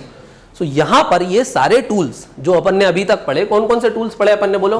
Bank rate, OMO, CRR, SLR, repo rate, reverse repo rate. ये जो रिवर्स रेपो रेट रहता है ना, ये भी कितने दिन के लिए रहता है? 0 to 14 डेज, मतलब शॉर्ट टर्म लोन्स रहते हैं ये, है ना। ये सारी चीजों को हमने क्या बोला, we call them quantitative tools या क्वांटिटेटिव मेथड, क्योंकि यहां पर डायरेक्टली मनी सप्लाई की क्वांटिटी पे आरबीआई ने अटैक किया। बोल सकते हैं अगर क्या हो आरबीआई क्वालिटी ऑफ क्रेडिट पे अटैक करे तो हम उसको क्या बोलेंगे, क्वालिटेटिव टूल्स। क्या बोलेंगे, क्वालिटेटिव मेथड या टूल्स। सबको ये समझ में आई? ये समझ में तब आएगी जब आप इसका मल्टीपल टाइम रिवीजन करोगे। अब मुझे अगर इसको यहीं पर शॉर्ट में लिखना है, मैं लिखूं ओएमओ। ओएमओ में क्या होता है, buying and selling of GSAT. तो अपन इन सबको एक बार लिखे खाली चार्ट पे कि अगर इन्फ्लेशन से लड़ना है, डिफ्लेशन से लड़ना है तो क्या करना पड़ेगा। तो मैं एक चार्ट बनाऊंगा बड़ा सिंपल। मेरे पास कौन से टूल थे, सबसे पहले मेरे पास था बैंक रेट। बैंक रेट को क्या कर सकते हैं, इंक्रीज और डिक्रीज। अगर इंक्रीज करेंगे बैंक रेट को तो क्या होगा, हाँ इंक्रीज कर रहे हैं बैंक रेट को तो इन्फ्लेशन आएगा क्या, सोच के बताओ। बैंक रेट मतलब क्या होता था, आरबीआई से लोन लेता है एसबीआई। सो अगर बैंक रेट को बढ़ा देंगे तो एसबीआई के लिए लोन कैसे हो जाएंगे, महंगे हो जाएंगे। लोन महंगे हो जाएंगे तो अब जनता के पास मनी सप्लाई कम हो जाएगा क्योंकि लोन नहीं लेंगे। सो किसकी प्रॉब्लम आएगी, डिफ्लेशन आ जाएगा। और अगर डिक्रीज करेंगे तो इसका उल्टा बोले इन्फ्लेशन आ जाएगा। सो पहला टूल खत्म, दैट इज बैंक रेट। दूसरा टूल क्या था, OMO, open market operation. Open market operation में दो काम होते हैं, या तो बाइंग या तो सेलिंग। अगर गवर्नमेंट सिक्योरिटीज को बाय करेंगे तो क्या होगा, कौन बाय कर रहा है, आरबीआई बाय कर रहा है। अगर आरबीआई बाय करेगा गवर्नमेंट सिक्योरिटी फ्रॉम एसबीआई तो एसबीआई को बदले में क्या देगा, पैसा। और एसबीआई के पास पैसा आएगा तो पैसे को क्या करेगा, लोन में घुमा देगा। तो लोन सस्ते हो जाएंगे और लोन सस्ते हो जाएंगे तो मनी सप्लाई बढ़ जाएगी तो क्या आ जाएगा, और उल्टा करोगे तो डिफ्लेशन आ जाएगा। तीसरा टूल क्या था, हाँ सीआरआर एसएलआर। तुम उसको एक साथ ही लिख दूं क्योंकि एक ही इंपैक्ट तो जा रहा था, क्योंकि मनी सप्लाई कम ज्यादा हो रही थी। सीआरआर और एसएलआर, इनको क्या कर सकता है, या तो आरबीआई इंक्रीज कर सकता है या तो आरबीआई डिक्रीज कर सकता है। अगर सीआरआर या एसएलआर को इंक्रीज करेंगे तो क्या होगा, लोन क्या हो जाएंगे, महंगे हो जाएंगे। क्यों, क्योंकि बैंक को ज्यादा पैसा एक तरफ रखना पड़ेगा तो loan becomes costly. Loan becomes costly मतलब क्या हो जाएगा, डिफ्लेशन। और इसमें क्या हो जाएगा, इन्फ्लेशन, है ना। फिर और क्या टूल थे, repo rate, reverse repo rate. वो भी एक जैसे चल रहे थे तो उनको भी एक साथ ही लिख देता हूं, रेपो रेट या फिर रिवर्स रेपो रेट। ये भी क्या हो सकते हैं, या तो इंक्रीज या तो डिक्रीज। अगर इंक्रीज करेंगे रेपो रेट को तो एसबीआई को महंगे लोन मिलेंगे, किससे, आरबीआई से। तो फिर वो क्या करेगा, महंगे लोन देगा, बोल सकते हैं। और अगर वो महंगे लोन देगा तो मनी सप्लाई क्या हो जाएगी, कम हो जाएगी, क्योंकि लोग लोन कम लेंगे। सो क्या आ जाएगा, डिफ्लेशन। और उल्टा लिखा तो बोले क्या आ जाएगा, इन्फ्लेशन। इजी है। सो दिस चार्ट इज, क्या बोल सकता हूं मैं, मोस्ट इंपॉर्टेंट। यहां से क्वेश्चन आएंगे ही आएंगे, समझ में आया। अच्छा देखना, ये बैंक रेट नाम का तमाशा आरबीआई ने किया क्यों। बैंक रेट मतलब बोले क्या है, so bank rate is like a corridor. देखो, अच्छा मैं बात करता हूं रेपो रेट, किसकी बात कर रहा हूं मैं, रेपो रेट। और दूसरी साइड मेरे पास है reverse repo rate. Repo rate मतलब क्या, एसबीआई किससे पैसा लेके आया, आरबीआई से। सो आरबीआई क्या दे रहा है, लोन दे रहा है। सो किसके इंटरेस्ट रेट ज्यादा रहेंगे, रेपो रेट के या रिवर्स रेपो रेट के, सोच के बताओ, सोच के बताओ किसके इंटरेस्ट रेट ज्यादा रहेंगे, रेपो रेट के। क्योंकि ये कौन सा रेट ऑफ इंटरेस्ट है, ये लोन दिया है आरबीआई ने, किसको, एसबीआई को। और ये क्या लिया है उसने उससे, डिपॉजिट। अगर उल्टा हो गया ना तो बैंक वाले आरबीआई से ही पैसा लेंगे और आरबीआई में ही जमा करेंगे और सूखा प्रॉफिट कमा लेंगे। तो इसमें क्या हो रहा है, एसबीआई ने अगर आरबीआई से पैसा लिया है तो आरबीआई में ही जमा नहीं करेगा। क्यों, क्योंकि उसको लॉस हो जाएगा, क्योंकि यहां पर रेट ऑफ इंटरेस्ट कैसा रहेगा, लो। बोल सकता हूं मैं, क्योंकि ये डिपॉजिट है। बैंक आपसे किस पे चार्ज करता, मैंने पैसा बैंक में जमा करा, मुझे कितना दिया, बोले एफडी पे 7%, आपने लोन लिया, आपसे कितना लिया, 12-13%। तो बैंक हमेशा लोन पे ज्यादा इंटरेस्ट लेता है और डिपॉजिट पे कम इंटरेस्ट देता है, तभी तो बीच में क्या कमाता है, स्प्रेड या फिर प्रॉफिट। सो आरबीआई भी यहाँ पर सेम गेम खेलेगा, बोल सकते हैं। At the time of demonetisation, demonetisation मतलब विमुद्रीकरण जब हुआ था, मोदी जी ने रातों रात उठ के मुंह उठा के क्या बोल दिया था, 500 और 1000 रुपए के नोट बंद, बोले अब से 2000 के चलाऊंगा मैं नए नए नोट। तब क्या हुआ होगा, जनता ने सारे नोट कहाँ जमा करे, बैंकों में। अगर बैंकों के पास नोट आए, इसका मतलब बैंकों में डिपॉजिट बहुत बढ़ गया, तो क्या बैंक ने तुरंत, देखो अगर आपने अपने 500 या 2000 के नोट जमा कर दिए बैंक में, तो बैंक आपको क्या देना शुरू कर देगी बदले में, इंटरेस्ट। क्या बैंक उतने बड़े अमाउंट को, इतने लाखों करोड़ रुपए को तुरंत लोन में घुमा पाएगी, नहीं। सो बैंक उस पैसे का क्या करेगी, आरबीआई के पास जमा कर देगी। और अगर आरबीआई के पास जमा कर देगी तो बैंकों को आरबीआई को क्या देना पड़ेगा, रिवर्स रेपो रेट, है ना। सो जब डीमोनेटाइजेशन हुआ था, सो आरबीआई को किसको पैसा देना पड़ रहा था, बैंकों को, और बैंक भी खुश थे, बोले चलो 3-4% कुछ तो मिल रहा है। पर आरबीआई को इस पूरी पिक्चर में मजा आ रहा था क्या, बोले नहीं, बोले ये तो हरामखोरी कर रहे हैं, पूरा पैसा मेरे पास ला के रख दिया, ये नहीं कि लोन में घुमाए। सो आरबीआई क्या करेगा उस केस में कि बैंक अपना पैसा आरबीआई के पास जमा ना करें, रेट ऑफ इंटरेस्ट को क्या कर देगा, और कम, बोले अब 3% भी नहीं दूंगा, अब 2% दूंगा। तो फिर एसबीआई वाला सोचेगा ये तो बहुत ही घाटा हो रहा है, इससे अच्छा तो क्या करो, फटाफट अपने लोगों को लात घूसे मारो, बोलो कि ना फोन लगाना है फोन लगाओ, ऑफर देना ऑफर दो, लेकिन लोन बांटो। किसको लोन दो, जनता को लोन दो। समझ में आ गया डिमोनेटाइजेशन क्या होता है। अभी फिर हुआ, it's like a demonetisation only. 2000 के नोट बंद हो गए, 2000 के नोट बंद हो जाएंगे तो क्या होगा, सारे लोग अपना पैसा कहां जमा कर देंगे, बैंक में, है ना। अब बैंक के पास बहुत सारा पैसा आ गया, सो बैंक अपना पैसा कहां लेके जाएगा, आरबीआई के पास। लेकिन आरबीआई ने तो क्या करा, रिवर्स रेपो रेट को और गिरा दिया, बोले अब मैं तो 1% ही दूंगा। तो बैंक अब अपना पैसा जमा करेंगे क्या, बोले सेविंग पे ही जनता 4% मांग रही हो और तुम 1% दे रहे हो, तो 3% 5% का घाटा हम ले सकते हैं, नहीं। तो बैंक इस केस में क्या करेगा, जनता को लोन सस्ते में देना स्टार्ट कर देगा। तो देखो अभी जो दोबारा मोदी जी ने हरकत करी, इससे आरबीआई और बैंक वालों को बहुत दिक्कत होती है। अब वो बताता हूँ दिक्कत, जब सारे 2000 रुपए के नोट अभी बंद हो जाएंगे तो ये सारे नोट कहाँ चले गए, अपने बैंक्स में। कौन से banks, commercial banks. Commercial bank RBI के पास जा नहीं सकते क्योंकि आरबीआई उनको ब्याज देने को तैयार नहीं है, कम ब्याज दे रहा है। सो ये क्या करेंगे, तुरंत बहुत सस्ते लोन देना शुरू कर देंगे, बोल सकते हैं। तो ये क्या देना शुरू कर देंगे, जनता को सस्ते लोन देना शुरू कर देंगे। अगर सस्ते लेन देना शुरू कर देंगे तो मनी सप्लाई क्या हो जाएगा, बहुत ज्यादा बढ़ जाएगा, और किसकी प्रॉब्लम आ जाएगी, इन्फ्लेशन की। पर आरबीआई ये चाहता है क्या कि इन्फ्लेशन की प्रॉब्लम आ जाए, नहीं। सो ये तो कुछ समय का खेल है ना, 2000 के नोट जमा हो रहे हैं, बाद में जनता उसको निकाल भी लेगी, बोल सकते हैं। सो ये जो 2000 के नोट जमा हो रहे हैं, इससे कुछ समय के लिए लड़ने के लिए आरबीआई एक नया कंसेप्ट लेके आए, जिसको उसने बोला इंक्रीमेंटल, क्या बोला, इंक्रीमेंटल सीआरआर। क्या बोला, इंक्रीमेंटल सीआरआर, बोले cash reserve ratio. Cash reserve ratio में बैंक को क्या करना पड़ता है, कैश के फॉर्म में पैसा किसके पास जमा कराना पड़ता है, आरबीआई। तो फिर बोले इंक्रीमेंटल सीआरआर नया कंसेप्ट लेके आई, कौन, आरबीआई। अभी न्यूज में चल रहा है इसलिए बता रहा हूं। इसमें आरबीआई ने बोला कि सीआरआर तो 5% था, वो है, वो बोले इंक्रीमेंटल सीआरआर कितना है, 10%। तो बोले अगर आपके पास जो पैसा आया है उसमें से जो आप वो लीगल रिजर्व रेशियो में सीआरआर एसएलआर रख रहे थे, वो तो रखना ही रखना, प्लस ये 10% एक्स्ट्रा भी रखना, ताकि किसकी प्रॉब्लम ना आए, इन्फ्लेशन की प्रॉब्लम ना आए, और लोन कैसे बने रहे, महंगे बने रहे, और जनता लोन ना ले। समझ में आ रहा है ना, इन्फ्लेशन की प्रॉब्लम ना आए। और ये एक टेम्परेरी अरेंजमेंट है, बोले इंक्रीमेंटल सीआरआर बोले मई से जुलाई तक के पैसे पे ही एप्लीकेबल होगा, क्योंकि मई से जुलाई तक ही पूरे 2000 के नोट जमा हो गए।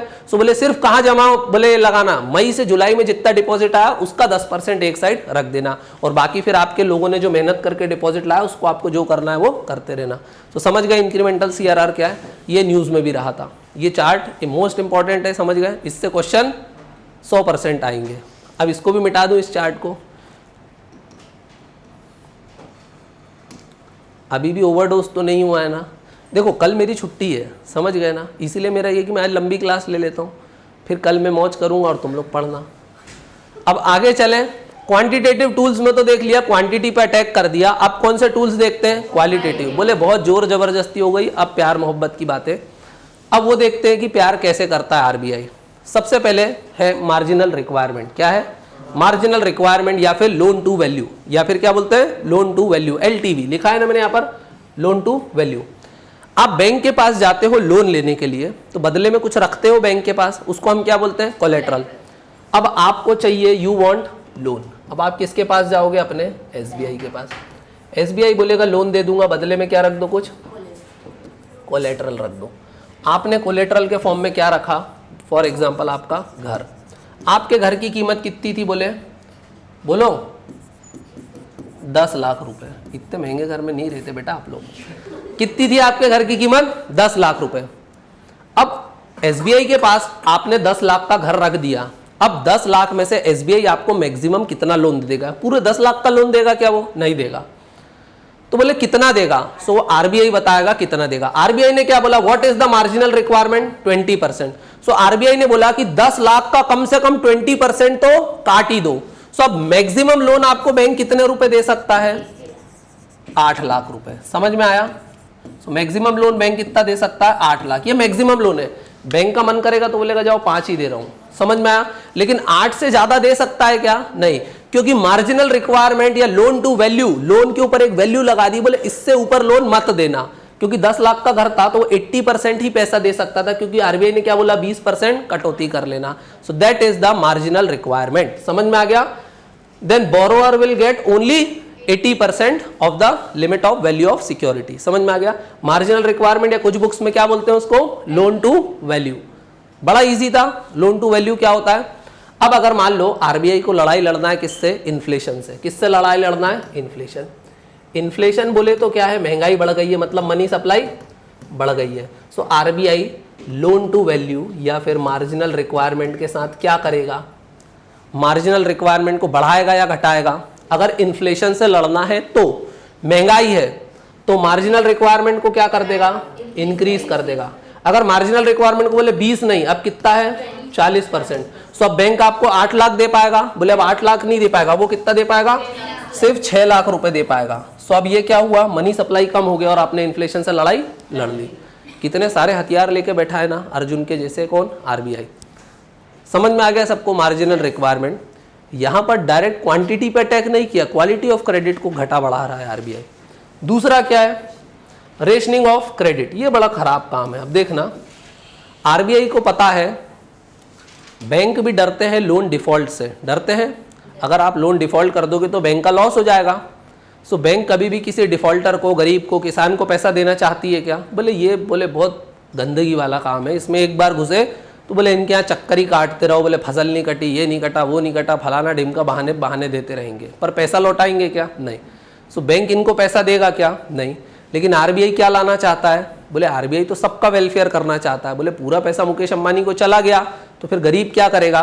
सो आरबीआई चाहता है कि जो क्रेडिट है, जो लोन है, वो सभी लोगों को मिले। सो वो क्या करता है? कोटास फिक्स करता है। बोले आपने मान लो 100 रुपए लोन दिया है ना, कितने रुपए लोन दिया? 100 रुपए लोन दिया। सो 100 रुपए का बोले इतने % इसको देना, इतने % इसको देना, इतने % इसको देना। सो ये उसने क्या किया?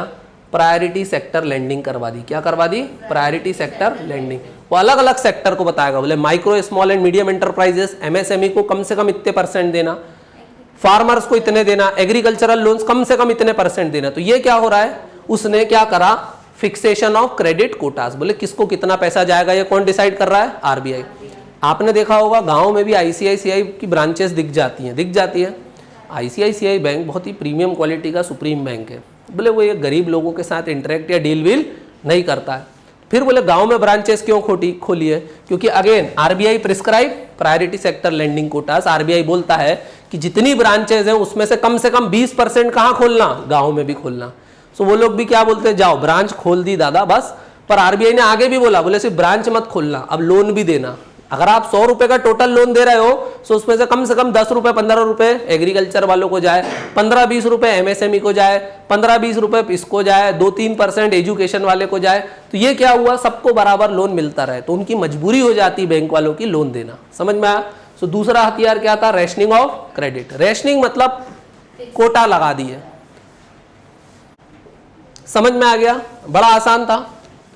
अब आरबीआई के पास एक और हथियार है, उसको बोलते हैं मॉरल सुएशन। मॉरल सुएशन मतलब बातचीत के जरिए समस्याओं का हल। आरबीआई को लगा बोले महंगाई बहुत बढ़ गई है, बोले जोर जबरदस्ती भी नहीं करूंगा, बोले मैं अच्छा आदमी हूँ। क्या करा? सारे बैंक मैनेजरों को, या जो उनके चेयरमैन वगैरह रहते हैं चाय पे बुलाया, उनको समझाया देश की अर्थव्यवस्था बहुत खराब हो रही है। तो अब हम चाहते हैं कि हम कोई हथियार उपयोग नहीं कर रहे, आप खुद से ब्याज की दरों को क्या कर दो, बढ़ा दो। बोला, ये कैसे बोला, चाय नाश्ते पे बोला। अब वो बात सुनेंगे क्या, लातों के भूत बातों से मानते नहीं। तो पहले उनको समझाया मॉरल सुएशन, बोले पहले करो बात। तो ये क्या, डायरेक्शनल कंट्रोल, सिर्फ डायरेक्टिव्स दिए कि यार कोई हथियार की जरूरत नहीं है, खुद से मान जाओ। वो मानेंगे क्या, नहीं, लातों के भूत बातों से नहीं मान। तो बोले पहले करो बात और फिर मारो लात। तो फिर अगर नहीं माने तो फिर आरबीआई क्या लेता है, डायरेक्ट एक्शन। बोले क्यों, मैं बोला था ना तेरे को कर दे, क्यों नहीं किया। अब दिया एक चाटा और बोले चल बढ़ा, तो फिर बढ़ाना पड़ेगा। हाँ, क्योंकि RBI imposes fines and penalties against the member banks. बोले जो बोला था वो करना भी पड़ेगा। बोले मॉरल सुएशन चाय नाश्ते का मतलब ये मत समझना कि मैं कुछ कर नहीं सकता हूँ।